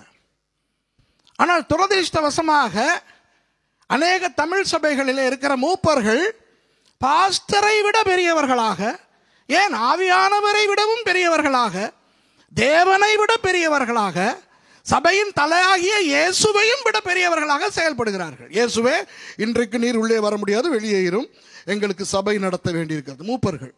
ஆவியானவரே, நீர் கம்மென்றிரும், நாங்கள் மூப்பர்கள் தெரிவு செய்து யாரை பாஸ்டராக்குவது என்று நாங்கள் தெரிவு செய்வோம். எந்த தெய்வம்? இந்த மூப்பர்கள் பண்ற அட்டகாசம் இருக்கே, பயங்கர அட்டகாசம். மூப்பர்கள் அநேக சபைகளிலே பிசாசுக்கு லீவு கொடுத்து அனுப்பியிருக்கிறார்கள். பிசாசு செய்ய வேண்டிய வேலைகளை எல்லாம் நிறைய மூப்பர்கள் செய்கிறபடினால் பிசாசு வெக்கோன்ஸ் போயிருக்கான், வெக்கேஷன் போயிருக்கான். விளங்குதா?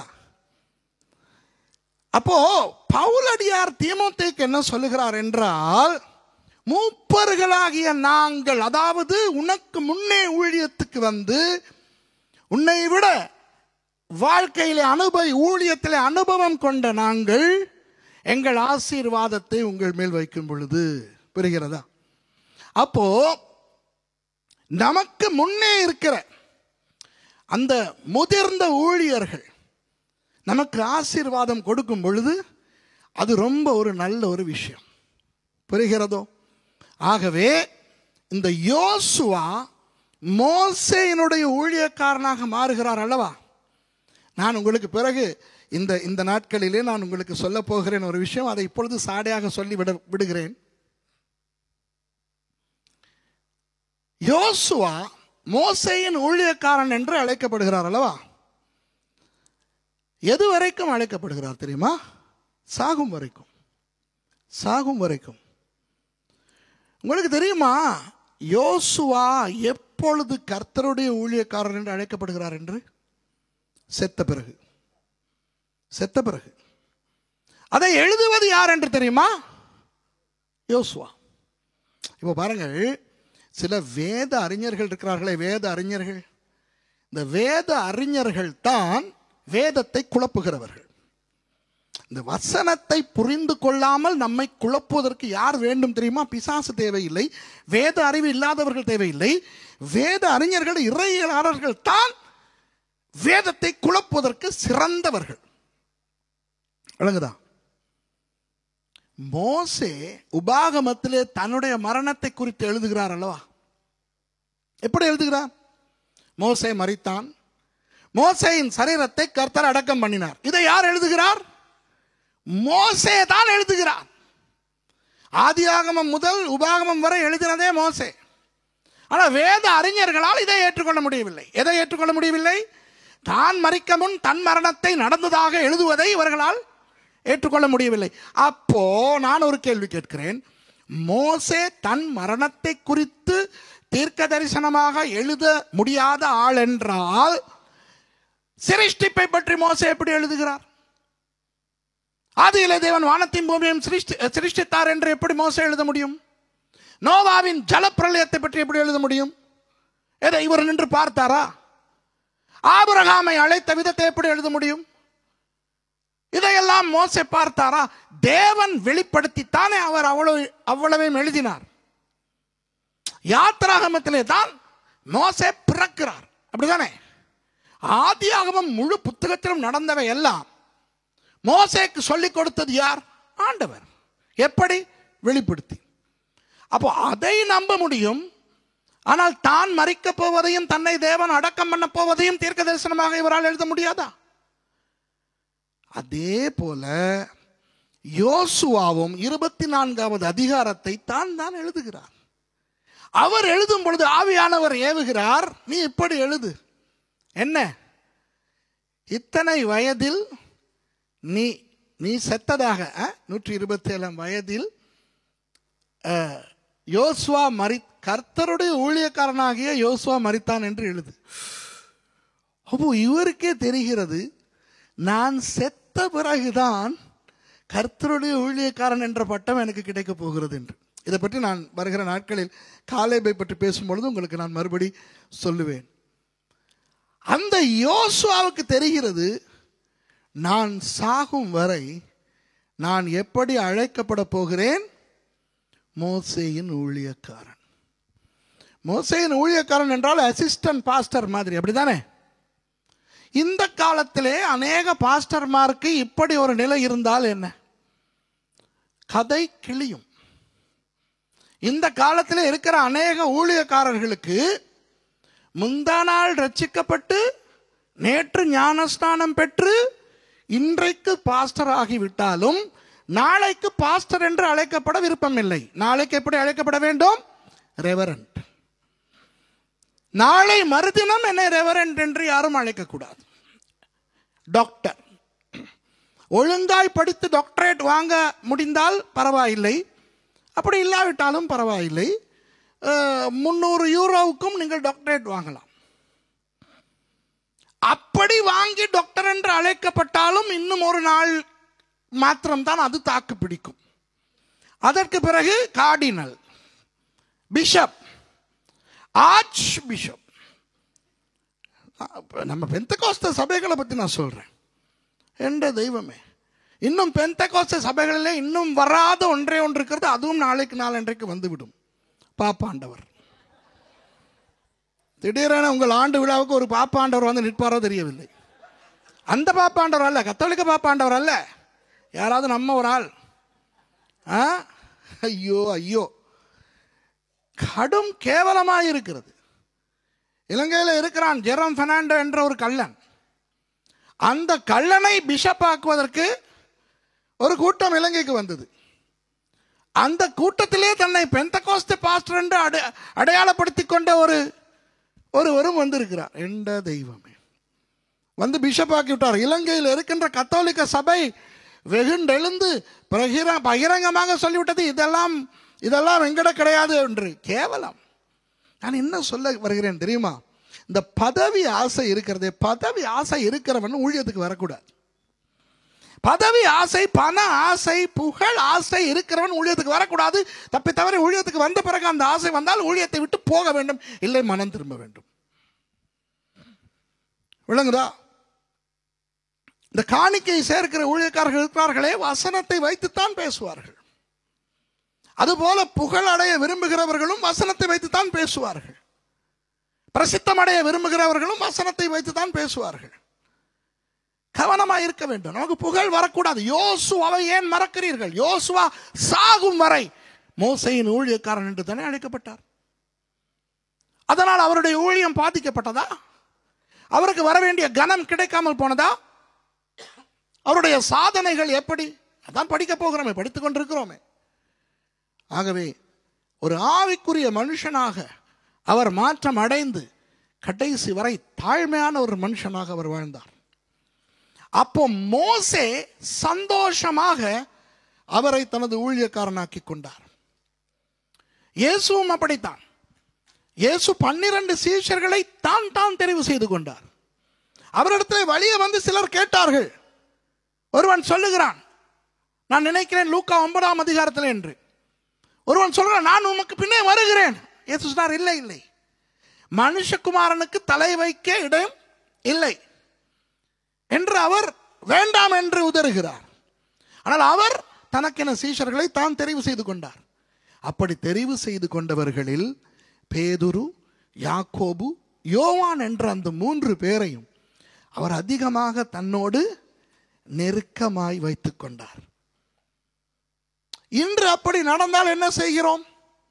சொல்லுமே, பாஸ்டர் ஒருவர் யாரையாவது கொஞ்சம் அதிகமாய் நெருக்கமாக்கி கொண்டால் மற்றவர்களுக்கு கடுப்பு. இந்த வாரம் இவன் காக்கா பிடிச்சி பாஸ்டர் கிட்ட நெருங்கிட்டான் என்று சொல்லுவார்கள். அந்த மற்ற 9 பேரும் அப்படி சொல்லவில்லை தெரியுமா? இயேசுவோடு 3 பேர் நெருக்கமாக்கி கொண்ட பொழுது மற்ற 9 பேரும் அதற்கு விரோதமாய் முறுமுறுக்கவில்லை. இது பரவாயில்லை. ஆனால் ஒன்று, நம் கீழ்ப்படிவு, நம் தாழ்மை, நம் உழைப்பு, நம் ஊழியம் நமது தலைவர்களது உள்ளங்களை குளிர பண்ண வேண்டும். உங்கள் தலைவர்களது உள்ளங்கள் உங்கள் நடத்தைகளால் குளிர பண்ண வேண்டும், சந்தோஷம் அடையவை. உங்கள் தலைவர்களை துக்கப்படுத்தக்கூடாது. உங்கள் தலைவர்கள், மோசேயை பாருங்கள், மோசே சம்பூர்ணமான பரிபூர்ணமான ஒருவர் அல்ல. எவ்வளவோ தவறுகள் செய்தார். அவர் விட்ட ஒரு தவறு வாக்குத்தத்தம் பண்ணப்பட்ட தேசத்துக்கு அவர் போவதையே தடுத்தது. அவர் செய்த ஒரு தவறு, வசனத்திலே அவர் எழுதி அந்த வசனத்தை மீறி எத்தியோப்பிய பெண்ணை அவர் திருமணம் செய்தார். அதற்கு விரோதமாய் அவரது அக்காவும் அண்ணாவும் எழும்பினார்கள். யோசுவா எழும்பவில்லை, பார்த்தீர்களா? அக்காவும் அண்ணாவும், மிரியாமும் ஆரோனும் எழும்பினார்கள். யோசுவா கடைசி வரை மோசேயை துக்கப்படுத்தவில்லை. ஆகவே சபையிலே இருக்கிற விசுவாசிகள், நீங்கள் உங்கள் சபை ஊழியர்களை துக்கப்படுத்த வேண்டாம். அவர்கள் பரிபூர்ணமானவர்களாக இருக்க வேண்டிய அவசியம் இல்லை. புரியுதா? குறைகள் இருக்கலாம். மூல உபதேச குறையை பற்றி நான் பேசவில்லை. மூல உபதேசம் ஒரு குறை அல்ல, அது தவறு. மூல உபதேசத்தை திடீரென நான் என்னுடைய சபை மக்களுக்கு இயேசு தேவன் இல்லை என்று சொன்னால் சபை மக்கள் என்னை கல்லெறிந்து கொள்ளலாம். புரியுதா? பரிசுத்த ஆவியானவர் தேவன் இல்லை என்றால் அவர்கள் என்னை விட்டு போகலாம், போய்த்தான் ஆக வேண்டும். மூல உபதேசத்துக்கு ஒரு தலைவன் களங்கம் விளைவித்தால் அதை பார்த்து கொண்டு நாம் சும்மா இருக்க முடியாது, மூல உபதேசத்துக்கு. ஆனால் வேறு குறைகள் நமக்கு இருக்கலாம்.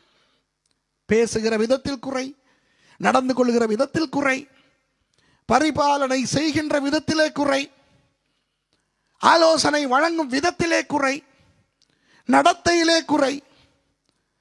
ஆனால் நாம் நமது தலைவர்களை துக்கப்படுத்தாமல் வாழ பழக வேண்டும், யோசுவாவை போல. புரிகிறதா? உங்களுக்கு ஆண்டவர் கொடுத்திருக்கிற உங்கள் மேய்ப்பர்களை நேசித்து அவர்களுடைய உள்ளம் குளிரும் வண்ணம் நடந்து கொள்ளுங்கள். எல்லாருக்கும் சொல்லுகிறேன், யோசுவா மோசேயினுடைய உள்ளம் குளிர நடந்து கொண்டபடியினால் ஆண்டவர் சொல்லாமலேயே மோசே யோசுவாவை ஓரேபுக்கு அழைத்துக் கொண்டு போகிறார். எவ்வளவு பெரிய பாக்கியம் என்று பாருங்கள். இயேசு இதை செய்தாரா இல்லையா? இயேசுவுக்கு தெரியும், தாபோர் மலைக்கு நான் போக வேண்டும், மோசேயையும் எலியாவையும் நான் சந்திக்க வேண்டும், நான் மறுரூபமாக வேண்டும் என்று அவருக்கு தெரியும். ஆனால் அவர் மலைக்கு ஏறும் பொழுது அந்த 3 பேரையும் அழைத்துக் கொண்டு போகிறார். பேதுரு, யாக்கோபு, யோவான், அந்த 3 பேரும் இயேசுவின் மறுரூபத்தை தரிசிக்கிறார்கள். அந்த பாக்கியம் அவர்களுக்கு கிடைக்கிறது. ஒரு ஊழியக்காரனுடைய உள்ளம் குளிர நடந்து கொண்டால் அந்த ஊழியக்காரன் ஆண்டவர் சொல்லாமலேயே நம்மை ஆசீர்வதிப்பார். யோசுவாவுக்கு அந்த பாக்கியம் கிடைக்கிறது. வாசிங்க அந்த வசனத்தை மறுபடி. 13வது வசனம், 24வது அதிகாரம். அப்பொழுது மோசே தன் ஊழியக்காரனாகிய யோசுவாவோட எழுந்து போனான். வாசிங்க. மோசே தேவ பர்வதத்தில் ஏறி போகையில் வாசிங்க. அவன் மூப்பரை நோக்கி, நாங்கள் உங்களிடத்தில் திரும்பி வரமட்டும் நீங்கள் இங்கே எங்களுக்காக காத்திருங்கள். ஆரோனும் ஊரும் உங்களிடத்தில் இருக்கிறார்கள். ஒருவனுக்கு யாதொரு காரியம் உண்டானால் அவன் அவர்களிடத்தில் போகலாம் என்றான். அப்போ ஆரோன் ஊர் என்கின்ற முக்கியமானவர்களை கூட மோசே கூட்டிக் கொண்டு போகவில்லை, யோசுவாவை கூட்டிக் கொண்டு போகிறார். அப்புறம் என்ன நடக்கிறது?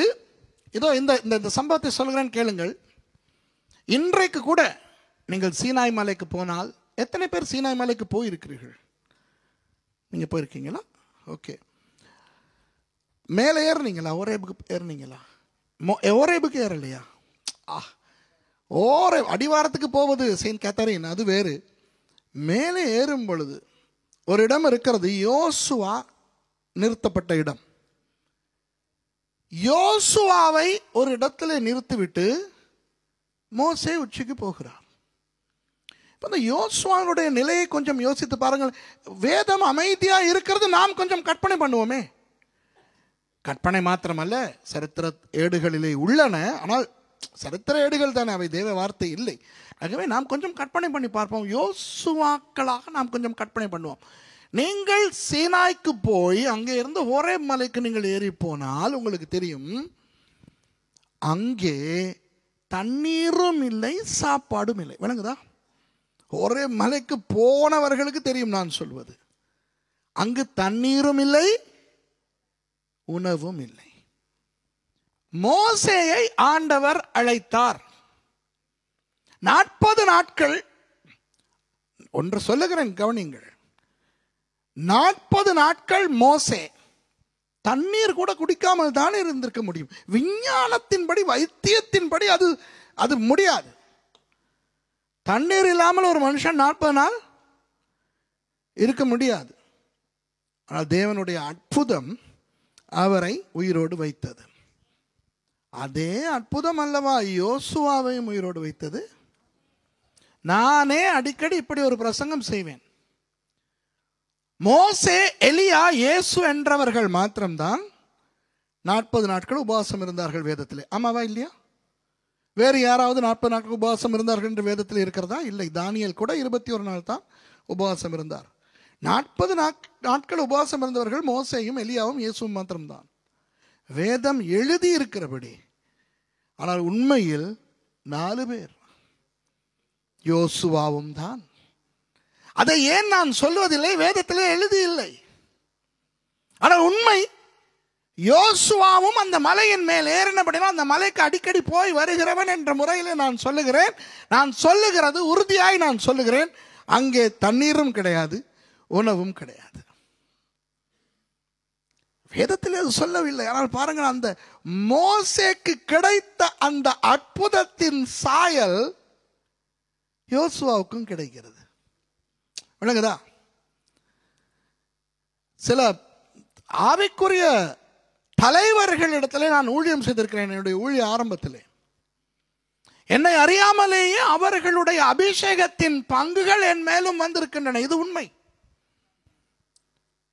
நீங்கள் அபிஷேகம் உள்ள ஊழியர்களோடு நீங்கள் நெருங்கி உறவாடும் பொழுது, அவர்களுக்கு கார் ஓட்டும் பொழுது, அவர்களுக்கு மொழிபெயர்க்கும் பொழுது, அவர்களுடைய பைகளை தூக்கி கொண்டு போகும் பொழுது, அவர்களுக்கு பணிவிடை செய்யும் பொழுது, அவர்களுடைய அபிஷேகத்தினுடைய சாயல் உங்கள் மேல் வருவது வேதத்தின்படியானது.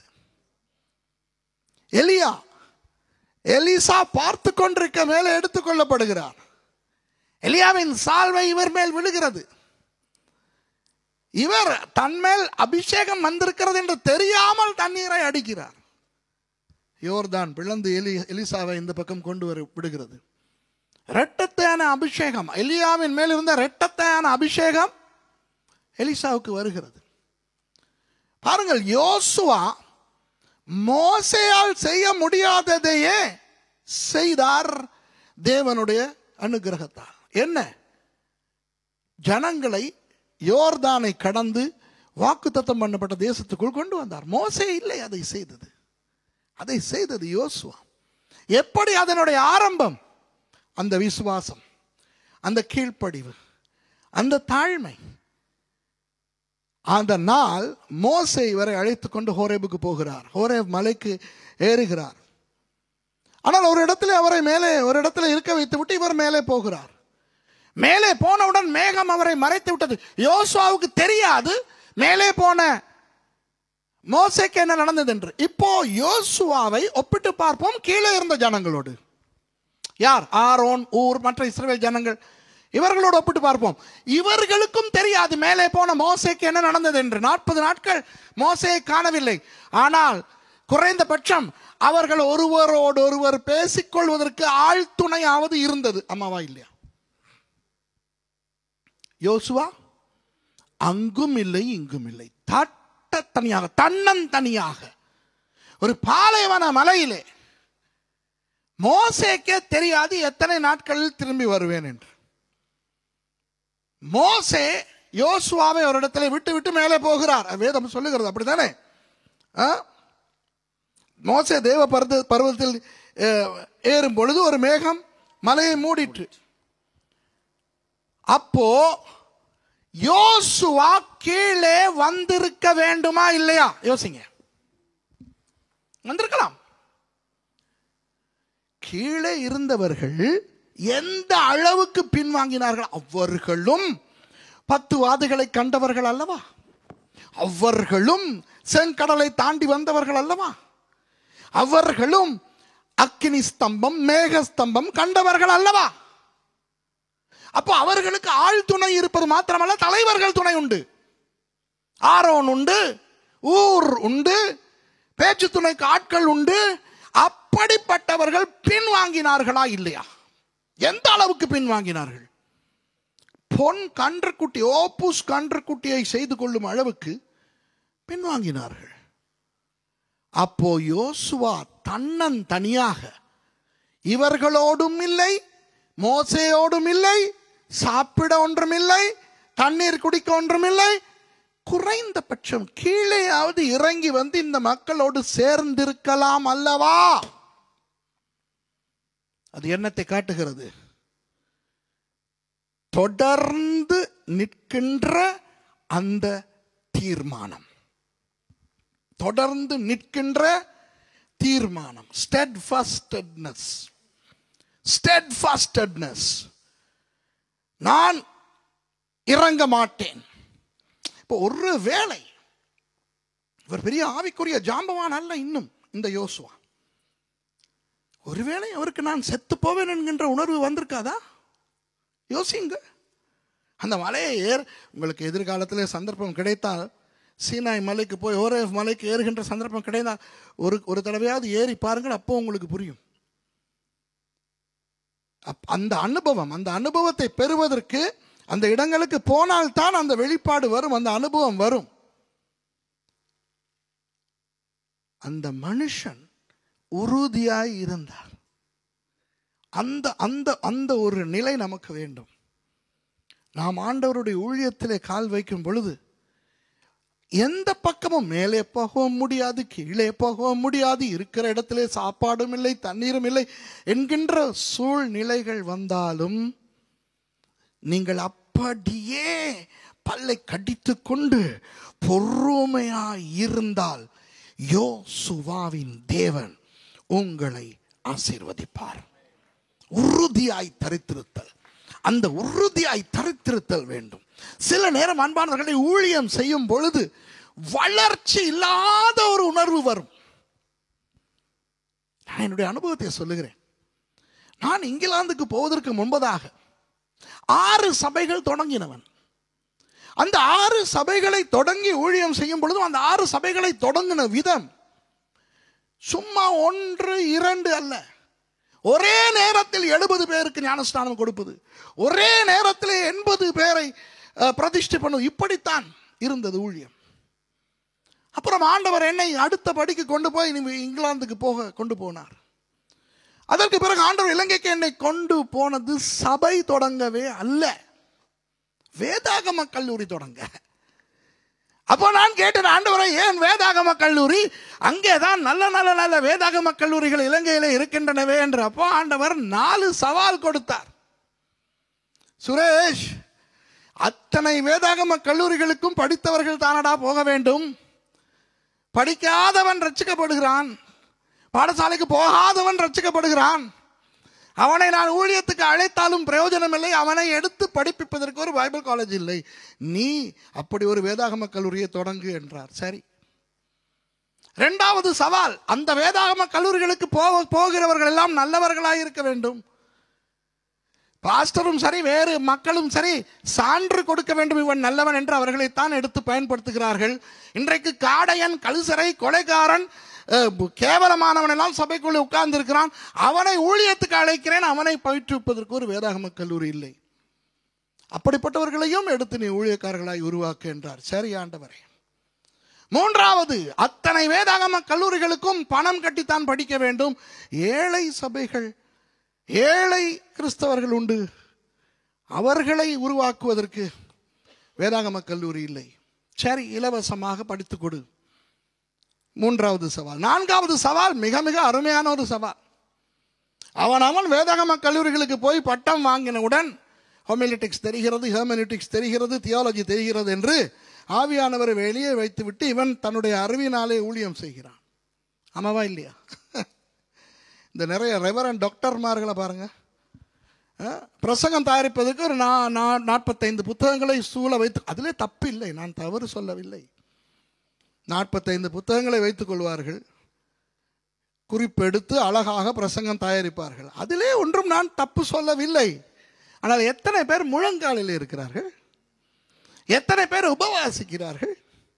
எத்தனை பேர் ஆவியிலே பிரசங்கம் பண்ணுகிறார்கள்? சரித்திர ஆதாரம் சொல்லட்டும், எபிரேய மொழி சொல்லட்டும், கிரேக்க மொழி சொல்லட்டும், அந்த இறையியல், இந்த இறையியல், அந்த தத்துவம், இந்த தத்துவம் சொல்லட்டும். எத்தனை பேர் அபிஷேகத்தோடு ஊழியம் செய்கிறார்கள்? ஆகவே சுரேஷ், நீ தொடங்குகிற வேதாகம கல்லூரியிலே அவர்களுக்கு இறையியலை சொல்லிக் கொடு, அவர்களுக்கு நல்ல கல்வியை கொடு.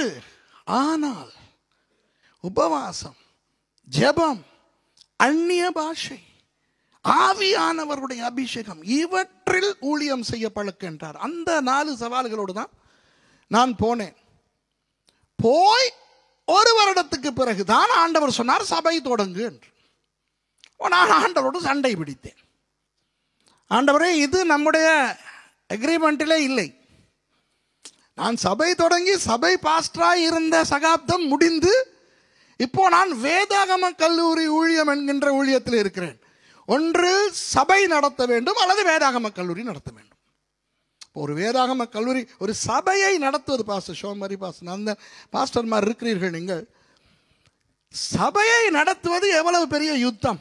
பாஸ்டர் பாரம் என்ன சொல்றீங்க? ஒரு சபையை நடத்துறது ஒரு யுத்தமா இல்லையா? என்ன சொல்றீங்க பாஸ்டர் நந்தன்? ஒரு வேதாகம கல்லூரி நடத்துவது 1000 சபைகள் நடத்துவதற்கு சமம். அப்போ ஒன்று வேதாகம கல்லூரி நடத்த வேண்டும், இல்லை சபைகள் நடத்த வேண்டும். ஆண்டவரே, சபை தொடங்குகிற சகாப்தம் முடிந்து விட்டது, இப்போ வேதாகம கல்லூரி. இப்போ மறுபடி என்னை சபை தொடங்க நீங்கள் சொல்லுகிறீர்கள், முடியவே முடியாது என்று. சண்டை, 2 வருடம் நான் சண்டை பிடிக்கிறேன். பாஸ்டர் ஆபேல் எனக்கு தீர்க்கதரிசனம் சொல்லுகிறார், வந்து பாஸ்டர், கர்த்தர் சொல்லுகிறார் உங்களுக்கு சபை தொடங்க சொல்லி சொல்லுகிறாராம், நீங்கள் தான் மாட்டேன் என்கிறீர்கள் என்று. நான் சொன்னேன், உங்களுக்கு சொல்லிட்டாரா? உங்களுக்கும் சொல்லிட்டாரா? நேரில் சொல்லி சரி வரலன்னு உங்க மூலமா சொல்ல, நீங்கள் சொன்னாலும் செய்ய மாட்டேன் என்றேன். ஐயோ, ஒரு அமெரிக்கனோட மீன் பிடிக்க போகிறேன் டெக்சாஸ்ல, ஒரு வெள்ளைக்காரரோட மீன் பிடிக்க போறேன் ராத்திரி. அவர் மூலம் ஆண்டவர் சொல்கிறார், ஹே சுரேஷ், கர்த்தர் சொல்றார் நீ சபை தொடங்கணும், நீ மாட்டேன்னு சொல்ற. வெள்ளைக்காரன், கருப்பேன், பிரவுன், யார் மூலமும் சொன்னாலும் முடியவே முடியாது என்று சண்டை பிடித்து கடைசியில் தொடங்கிட்டேன். இப்போ என்னுடைய உணர்வு என்ன செய்கிறது தெரியுமா? ஏற்கனவே தொடங்கின 6 சபைகளை தொடங்கின விதத்தையும் இந்த மவுண்ட் கார்மெல் சபை தொடங்கின விதத்தையும் ஒப்பிட்டு பார்க்கிறது. நான் மாத்திரமல்ல, என் மனைவியும் ஒப்பிட்டு பார்க்கிறான். இப்போ என்ன நடக்குது? அன்று 70 பேருக்கு ஞான ஸ்நானம், இப்ப முழு சர்ச்லையும் 7 பேர் கூட இல்லை. நான் யோசித்தேன், என்னடா இது, என்ன நடக்கிறது? உங்களுக்கு தெரியுமா, ஒரு சந்தர்ப்பத்திலே மனம் உடைந்து போனேன். ஏன்? இனி தொடர்ந்து இந்த ஊழியத்தை செய்வதா அல்லது பின்னாலே போவதா?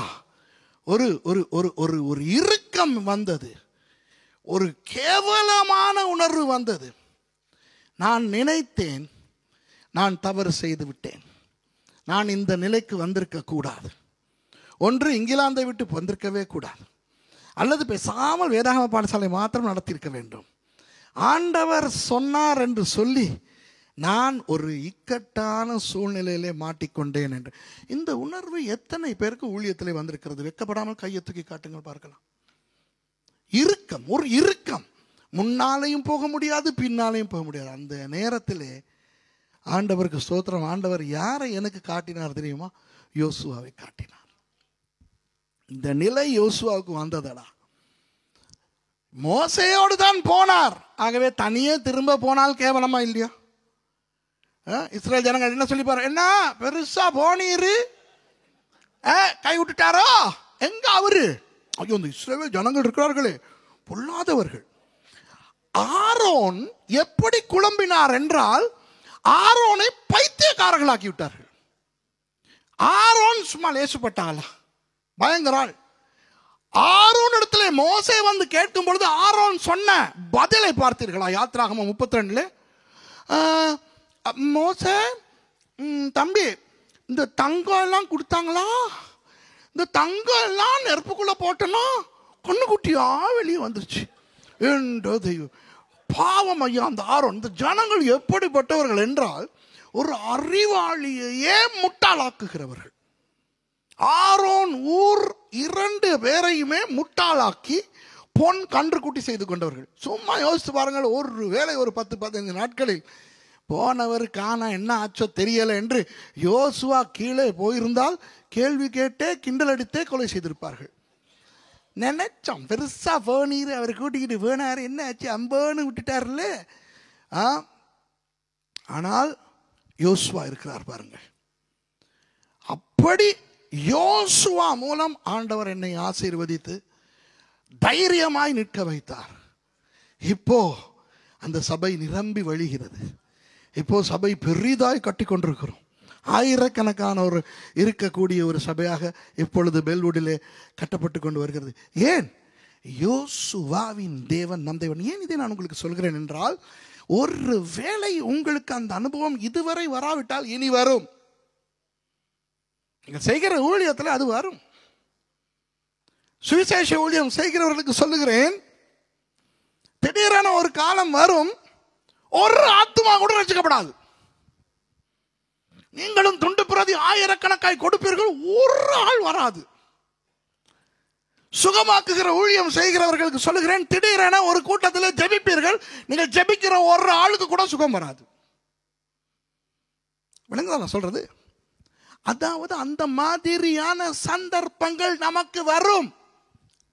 சோர்ந்து போகக்கூடாது, அசந்து போகக்கூடாது. யோசுவாவின் தேவன் நம்மோடு இருக்கிறார். தொடர்ந்து நாம் இறுக பற்றி கொண்டிருக்க வேண்டும். கலப்பையிலே கையை வைத்து விட்டு பின்னிட்டு பார்க்க கூடாது. இதனால் தான் ஜனங்கள் சோர்வடைகிறார்கள். யோசுவா சோர்வடையக்கூடிய ஒரு சூழ்நிலையில் இருக்கிறார். ஆனால் அவர் சோர்வடையாமல் அவர் அப்படியே இருக்கிறார். 32வது அதிகாரத்திலே நாம் 17வது வசனத்துக்கு போவோம். அவருடைய ஆவிக்குரிய மனுஷனாய் மாறுகிற விதத்தை நான் உங்களுக்கு சொல்கிறேன். இதுவரை என்ன பார்த்தோம்? முதலாவது விசுவாசம். மோசே சொல்லுகிறார், ரெவிதீமிலே சண்டை பிடி என்று. விசுவாசம், கீழ்ப்படிவு இல்லையா? அடுத்தது பெருமையின்மை. மோசேயின் ஊழியக்காரன் என்ற அந்த உணர்விலே அவர் இருக்கிறார். 4வது, அவர் அப்படியே உறுதியாய் இருக்கிறார். என்ன நடந்தாலும் பரவாயில்லை என்று திகையாமல் கலங்காமல் உறுதியாய் நிற்கிறார். அடுத்தது பார்ப்போம். யாத்ராகமம் 32:17 வாசியுங்கள். ஜனங்கள் ஆரவாரம் பண்ணுகிறதை ஜோசுவா கேட்டு மோசேயை நோக்கி, பாளையத்தில் யுத்தத்தின் இரைச்சல் உண்டாயிருக்கிறது என்றான். யோசுவா நினைத்து விட்டார் இன்னொரு யுத்தம் தான் என்று. ரெவிதீம் யுத்தம் போக அடுத்த யுத்தம், எவனோ எதிரி வந்து அடிக்கிறான் என்று. ஆனால் மோசே என்ன சொல்கிறார் என்று பாருங்கள், வாசிங்க. அதற்கு மோசே, அது ஜெயதொனியாகிய சத்தமும் அல்ல, அபஜெயதொனியாகிய சத்தமும் அல்ல, பாடலின் சத்தம் எனக்கு கேட்கிறது என்றான். வாசிக்கிட்டே போங்க. அவன் பாளையத்துக்கு சமீபத்து அந்த கன்றுக்குட்டிகளையும் நடனத்தையும் கண்டபோது மோசே கோபம் உண்டவனாகி தன் கையிலே இருந்த பலகைகளை மலையின் அடியிலே எரிந்து உடைத்து போட்டு அவர்கள் உண்டு பண்ணின கன்றுக்குட்டியை எடுத்து அக்கினியில் சுட்டெரித்து அதை பொடியாக அரைத்து தண்ணீரின் மேல் தூவி அதை இஸ்ரவேல் புத்திரர் குடிக்கும்படி செய்தான். பெரிய ரகளை நடக்கிறது. மோசே போய் 10 கற்பனைகளை வாங்கி கொண்டு கீழே வரும் பொழுது இந்த இஸ்ரவேல் ஜனங்கள் பின்வாங்கி பொன் கன்றுக்குட்டி செய்து, அது அந்த ஓப்புஸ் என்கின்ற எகிப்திய தெய்வம், அதை செய்து அதை வணங்கி கொண்டிருக்கிறார்கள். மோசே வந்து பெரிய அநியாயம் எல்லாம் செய்து இவர்களை அடித்து 3000 பேர் செத்து போகிறார்கள். பிறகு வாசித்து பாருங்கள். இன்னும் ஒரு முக்கியமான விஷயத்தோடு இன்றைக்கு நான் முடிப்பேன். இன்னொரு 15 நிமிடம் நான் உங்களோடு பேச போகிறேன். முக்கியமான ஒரு விஷயம். இந்த நீங்கள் பிறகு நேரம் இருக்கும் பொழுது இவற்றை முழுக்க வாசியுங்கள். 32ஆம் அதிகாரத்தை அப்படியே வாசியுங்கள். அப்படியே 33ஆம் அதிகாரத்துக்கு வாருங்கள். அப்படியே 33வது அதிகாரத்துக்கு நீங்கள் போய் 6வது வசனத்திலிருந்து வாசியுங்கள். ஆகையால் இஸ்ரவேல் புத்திரர் ஓரேப் மலை அருகே தங்கள் ஆபரணங்களை கலற்றி போட்டார்கள். மோசே கூடாரத்தை பெயர்த்து அதை பாளையத்துக்கு புறம்பே தூரத்திலே போட்டு அதற்கு ஆசரிப்பு கூடாரம் என்று பெயரிட்டான். கூடாரத்தையே கலற்றி பாளையத்துக்கு வெளியே போய் நிறுவி விட்டார். என்ன அர்த்தம்? தேவன் உங்களோடு இருக்க தேவனுக்கு அருவருப்பா இருக்கிறது. ஆசரிப்பு கூடாரம் என்று வருகிறது. அதுக்கு எபிரேய சொல் என்ன தெரியுமா? மிஷ்கான் என்றால் தேவனுடைய பிரசன்னம் என்று அர்த்தம். அதை பாளையத்துக்கு புறம்பே போடுகிறார். வாசிங்களே. கர்த்தரை தேடும் யாவரும் பாளையத்துக்கு புறம்பான ஆசரிப்பு கூடாரத்துக்கு போவார்கள். அதாவது இவ்வளவு காலம் கர்த்தருடைய கூடாரம் பாளையத்துக்குள்ளே இவர்களோடு இருந்தது, இப்போ வெளியே இருக்கிறது. தேவனுடைய பிரசன்னம் உங்களை விட்டு தூர போய்விட்டது என்ற அடையாளம். மோசே கூடாரத்துக்கு போகும்போது ஜனங்கள் எல்லாரும் எழுந்திருந்து தங்கள் தங்கள் கூடார வாசலிலே நின்று கொண்டு அவன் கூடாரத்துக்குள் பிரவேசிக்கும் மட்டும் அவன் பின்னே பார்த்துத்தான் கொண்டிருந்தார்கள். இவர்கள் போகவில்லை. ஏன்? தேவனுடைய பிரசன்னம் இவர்களை விட்டு தூர விலகி போய்விட்டது. அவர்கள் அவ்வளவு எரிச்சல் உண்டு பண்ணிவிட்டார்கள். மோசே கூடாரத்துக்குள் பிரவேசிக்கையில் மேகஸ்தம்பம் இறங்கி கூடார வாசலில் நின்றது. கர்த்தர் மோசையோட பேசினார். ஜனங்கள் எல்லாரும் மேகஸ்தம்பம் கூடார வாசலில் நிற்க கண்டார்கள். ஜனங்கள் எல்லாரும் எழுந்திருந்து தங்கள் தங்கள் கூடார வாசலிலே பணிந்து கொண்டார்கள். அவர்கள் இங்கே வரவில்லை. அவர்கள் பாளையத்துக்குள்ளே இருந்து தங்கள் தங்கள் கூடார வாசலிலே பணிந்து கொள்கிறார்கள். ஒருவன் தன் சிநேகிதனோட பேசுவது போல கர்த்தர் மோசையோட முகமுகமாய் பேசினார். பின்பு அவன் பாளையத்துக்கு திரும்பினான். நூனின் குமாரனாகிய ஜோஷுவா என்னும் அவனுடைய பணிவிடைக்காரனாகிய வாலிபன் ஆசரிப்பு கூடாரத்தை விட்டு பிரியாதிருந்தான். யோசுவா மாத்திரம் ஆசரிப்பு கூடாரத்திலே நிற்கிறார். பாருங்கள், ஆவிக்குரிய நிலையிலே யோசுவா எந்த ஒரு பயங்கரமான வளர்ச்சியை அடைந்திருக்கிறார் என்று. ஜனங்கள் மத்தியிலே இருந்து ஆசரிப்பு கூடாரமே வெளியேற்றப்பட்டு விட்டது. புரியுதா உங்களுக்கு? தேவனுடைய பிரசன்னம் பாளையத்தை விட்டு போய்விட்டது. இவர்கள் அவ்வளவு துரோகம் செய்தார்கள், அவ்வளவு எரிச்சலை ஆண்டவருக்கு உண்டு பண்ணினார்கள், அவ்வளவு பெரிய கோபத்தை ஆண்டவருக்கு இவர்கள் ஏற்படுத்தி விட்டார்கள். அப்போ மோசே போகும் பொழுது இவர்களால் செய்யக்கூடியது என்ன? கூடார வாசலிலே வந்து பார்க்கத்தான் முடியும். விளங்குதா? அந்த இடத்துக்கு போக முடியாது. ஆனால் அந்த இடத்துக்கு போனவர் யார்? யோசுவா. மோசே தேவனோடு பேசுகிறார். அப்புறம் மோசே தன்னுடைய வேலையை முடித்துவிட்டு, அவரும் பாளையத்துக்குள்ளே வாழுகிறவர் அல்லவா, அவர் ஆசரிப்பு கூடாரத்தை விட்டு போகிறார். ஆனால் நூனின் குமாரனாகிய யோசுவா பாளையத்திலே, அவர் பாளையத்துக்குள்ளே போகாமல் ஆசரிப்பு கூடாரத்தை விட்டு பிரியாதிருந்தார். இந்த இடத்துல யோசுவா எப்படி அழைக்கப்படுகிறார் என்று பாருங்கள். நூனின் குமாரனாகிய யோசுவா. ஏன் இந்த இடத்துல மோசையின் ஊழியக்காரனாகிய யோசுவா என்று சொல்லவில்லை? பிசாசை கேவலப்படுத்த. கவனிங்க கவனிங்க கவனிங்க. உங்களுக்கு ஒரு பயங்கர ஒரு விஷயத்தை நான் உங்களுக்கு சொல்ல போகிறேன். நல்லா கவனிக்கிறீங்களா? இந்த எழுதுறதெல்லாம் கொஞ்சம் விட்டுட்டேனே பாருங்களேன். முழு இஸ்ரவேல் ஜனங்களும் தேவனுக்கு துரோகம் செய்து விட்டார்கள். தேவனை கொஞ்சம் நினைத்து பாருங்க, தேவனை கொஞ்சம் நினைத்து பாருங்க. எவ்வளவு ஒரு வேதனையா இருந்திருக்கும், எவ்வளவு வெட்கமா இருந்திருக்கும். அந்தரங்கத்திலே ஆவிக்குரிய உலகத்தில் நடக்கிறவை நமக்கு தெரியாது. ஆனால் உங்களுக்கு தெரியுமா, நம்முடைய நடத்தை தேவனை வெட்கப்படுத்தும் என்று? ஆமாவா இல்லையா? நம்முடைய தேவன் எப்படிப்பட்டவர் தெரியுமா? யோபை குறித்து சாத்தான் இடத்துல சவால் விட்டவர். சாத்தான் வந்து ஆண்டவர் இடத்துல சொல்லவில்லை யோபு என்கின்றவனை பார்த்தேன் என்று. ஆண்டவர் தான் கேட்கிறார். நான் பூமியெல்லாம் உலாவி விட்டு வருகிறேன் என்று சொன்ன பொழுது, ஆஹா அப்படியா, யோபு என்றவனை பார்த்தாயா, பார்த்தாயா அவன் எப்படிப்பட்டவன் என்று ஆண்டவர் தான் யோபுக்காக வக்காலத்து வாங்குகிறார். ஒருவேளை யோபு தேவனை திட்டி இருந்தால் ஆண்டவருக்கு அது வெட்கமாய் இருந்திருக்குமா இல்லையா? நான் உங்களிடத்தில் ஒரு கேள்வி கேட்கிறேன். எத்தனை தடவை நீங்கள் ஆண்டவரை வெட்கப்படுத்தி இருப்பீர்கள்? நான் சொல்லவா? நான் ஆண்டவரை பல முறை வெட்கப்படுத்தி இருக்கிறேன். என்னுடைய வார்த்தையினால், என்னுடைய சிந்தனையினால், என்னுடைய நடத்தையினால் பல தடவை நான் ஆண்டவரை வெட்கப்படுத்தி இருக்கிறேன். விளங்குதா? ஆண்டவர் என்னை குறித்து சாத்தான் இடத்துல எவ்வளவு சவால்களை விட்டிருப்பார். பார்த்தாயா சுரேஷை, பார்த்தாயா அவனை, அவன் செய்கிறதை பார்த்தாயா?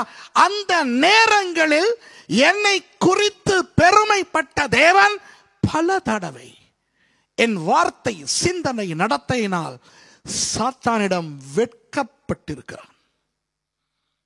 விளங்குதா உங்களுக்கு? நானே சொல்லுகிறேன், நீங்களும் ஏன் ஒத்துக்கொள்ள கூடாது? ஒன்றை செய்வோம், இனி ஆண்டவரை வெட்கப்படுத்தாமல் இருப்போம். விளங்குதா? இப்போ சொல்லுகிறேன், இஸ்ரவேல் ஜனங்கள் தேவனை வெட்கப்படுத்தி விட்டார்கள். யோசிங்க, ஆண்டவருக்கு முக்காலமும் தெரியும். தயவு செய்து நான் சொல்லுகிற விஷயத்தின் அடிப்படையில் ஆண்டவருக்கு எதிர்காலத்தில் நடக்க போது தெரியாது என்று நான் நினைக்கிறதாக அல்லது சொல்லுகிறதாக எண்ண வேண்டாம். ஆண்டவருக்கு முக்காலமும் தெரியும், அவருக்கு எதிர்காலம் தெரியும். ஆனாலும் அவர் எதிர்காலத்திலே தலையிடுகிறவர் அல்ல.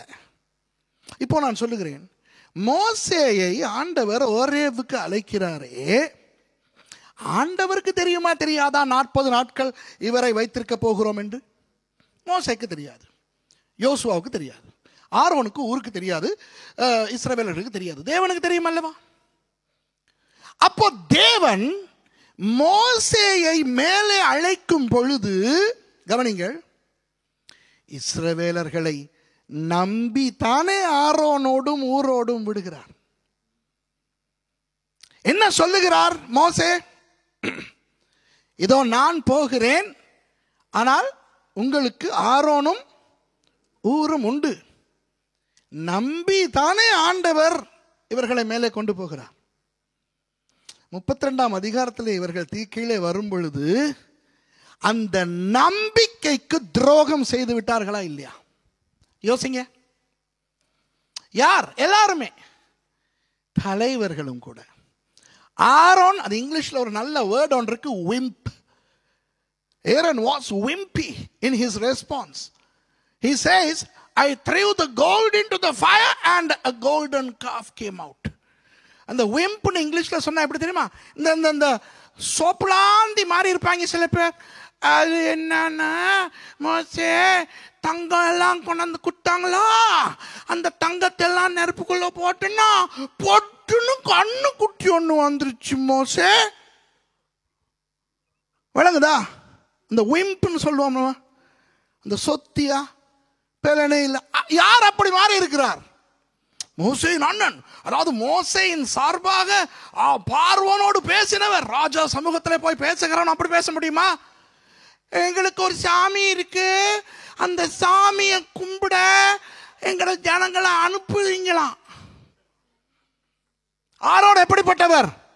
பார்வோன் ராஜாவே, இது என் தம்பி, எங்களுடைய தேவன் சொல்லுகிறார். அப்படி பேசின ஆரோன் இப்ப எப்படி ஆயிட்டார்?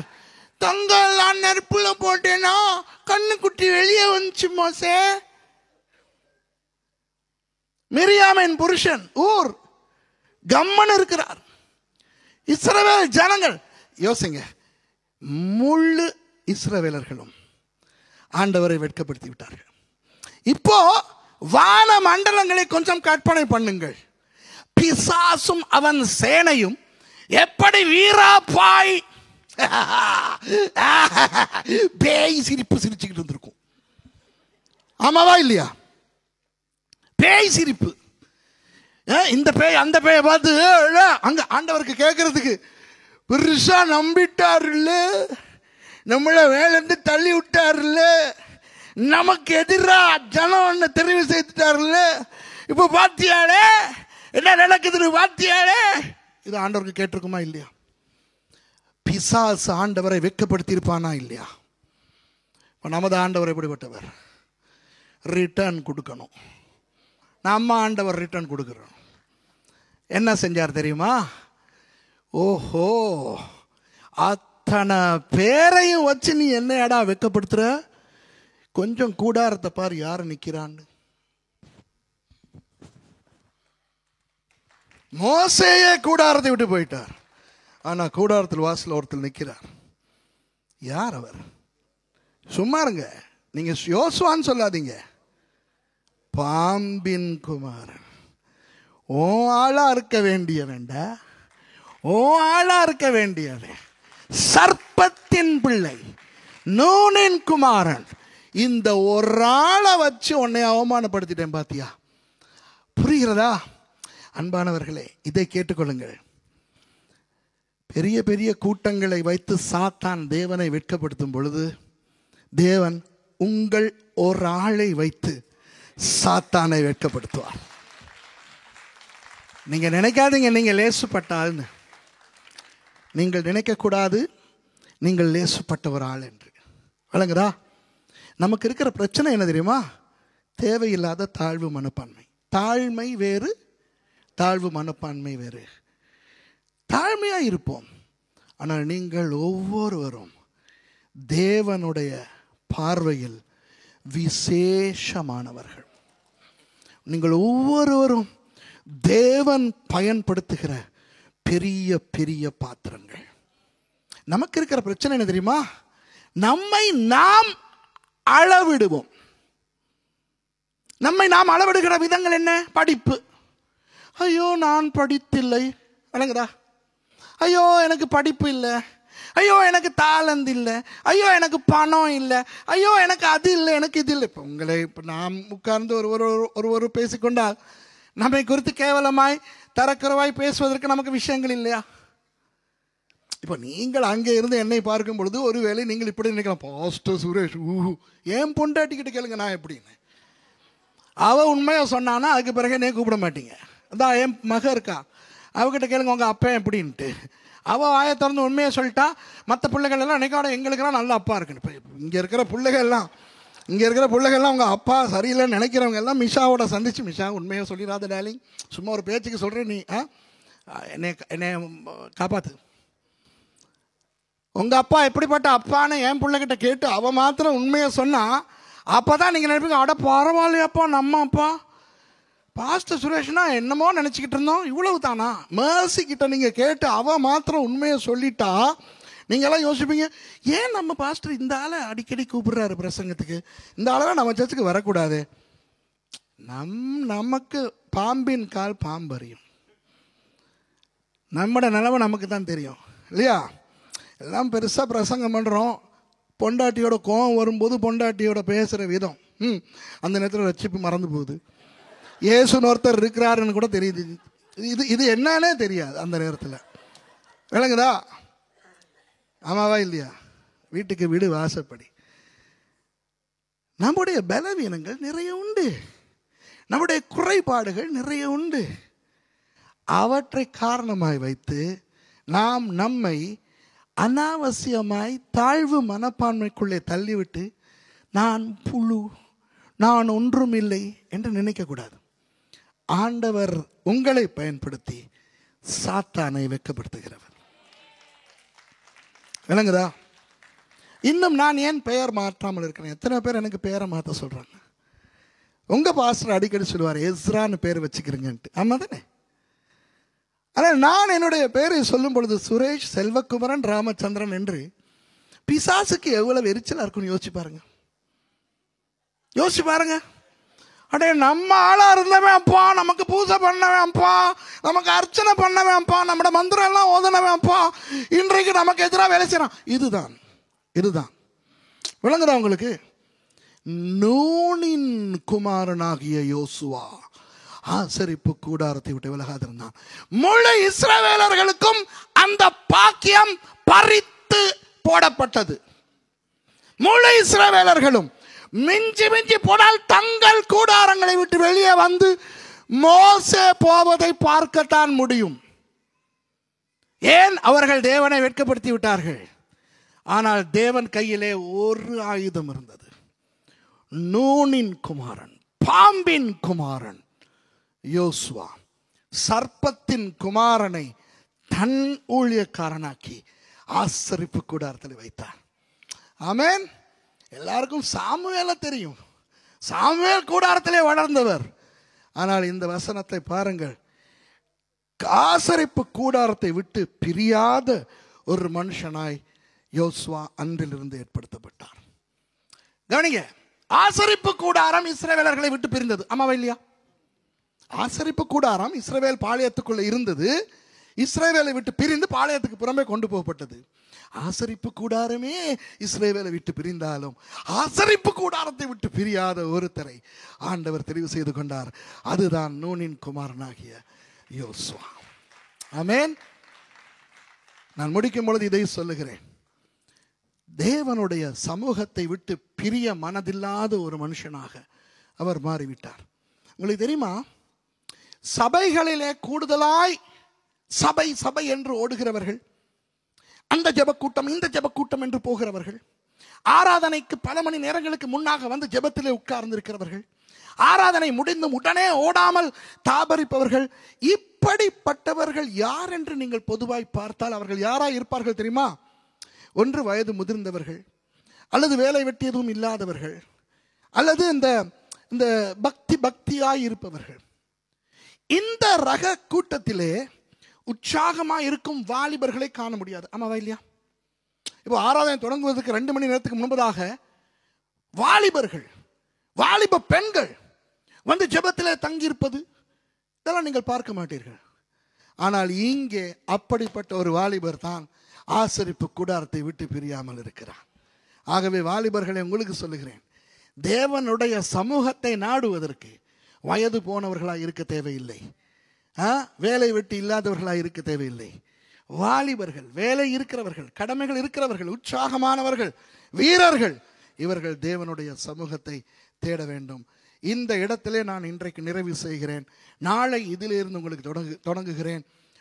யோசுவா ஒரு சாதாரண யுத்த வீரனாய் இருந்து ஒரு ஆவிக்குரிய மனுஷனாய் பரிணமித்தது இந்த அனுபவங்களினூடு. என்ன அந்த அனுபவங்கள்? முதலாவது, அவர் கீழ்ப்படுகிறார். ஏன் கீழ்ப்படுகிறார்? அவருக்கு ஒரு விசுவாசம் இருக்கிறது. என்னால் முடியாவிட்டாலும் என் தேவனால் முடியும் இந்த யுத்தத்தை ஜெயிப்பதற்கென்று. அடுத்தது, மூன்றாவது, அவர் பெருமையே இல்லாமல் தாழ்மையாய் இருக்கிறார். நான்காவது, உறுதியாய் தரித்திருக்கிறார். எங்கு திரும்புவது என்று தெரியாவிட்டாலும் நம்பிக்கையை இழக்காமல் இருக்கிறார். ஐந்தாவது, அவர் தேவனுடைய சமூகத்தை விட்டு மோசே போனால் கூட இவர் போகாமல் தேவனுடைய சமூகத்திலேயே இருக்கிறார்.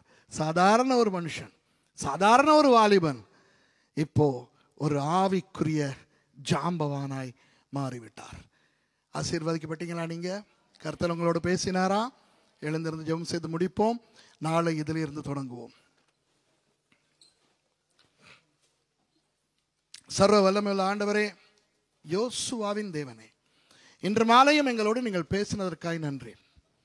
கர்த்தாவே, இன்றைக்கு அநேக கிறிஸ்தவர்கள் நடந்து கொள்கிற விதத்தினால் தேவன் வெட்கப்படக்கூடிய நிலை வருகிறது. அநேக ஊழியக்காரர்கள், அநேக கிறிஸ்தவர்கள் பேசுகிற பேச்சு, பாடுகிற பாடல்கள், ஆடுகிற ஆட்டங்கள், நடந்து கொள்கிற நடத்தைகள், இவை பிசாசை சந்தோஷப்படுத்துகிறது, தேவனை வெட்கப்படுத்துகிறது. அப்படிப்பட்ட சூழ்நிலையிலே நாங்கள் ஒவ்வொருவரும் தனிப்பட்ட ரீதியாய் நாங்கள் வாழுகிற வாழ்க்கை உங்களை மகிமைப்படுத்தும், பிசாசை வெட்கப்படுத்தும் என்று சொல்லிக் கொடுத்ததுக்காக நன்றி ஆண்டவரே. நாங்கள் ஒவ்வொருவரும் எவ்வளவு முக்கியமானவர்கள் என்று எங்களுக்கு இன்று சொன்னபடி நான் உங்களுக்கு நன்றி செலுத்துகிறோம்.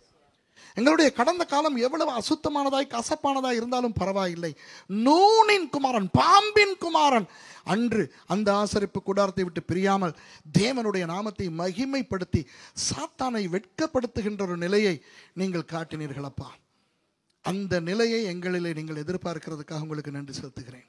இந்த செய்தியை கொடுத்த நானும் கேட்ட நாங்கள் அனைவரும் யோசுவாவின் தேவனுக்கு உண்மையுள்ளவர்களாய் வாழ எங்களுக்கு உதவி செய்யும்படி ஜெபிக்கிறேன். நன்றி, இயேசுவின் நாமத்தில் பிதாவே. ஆமென், ஆமென்.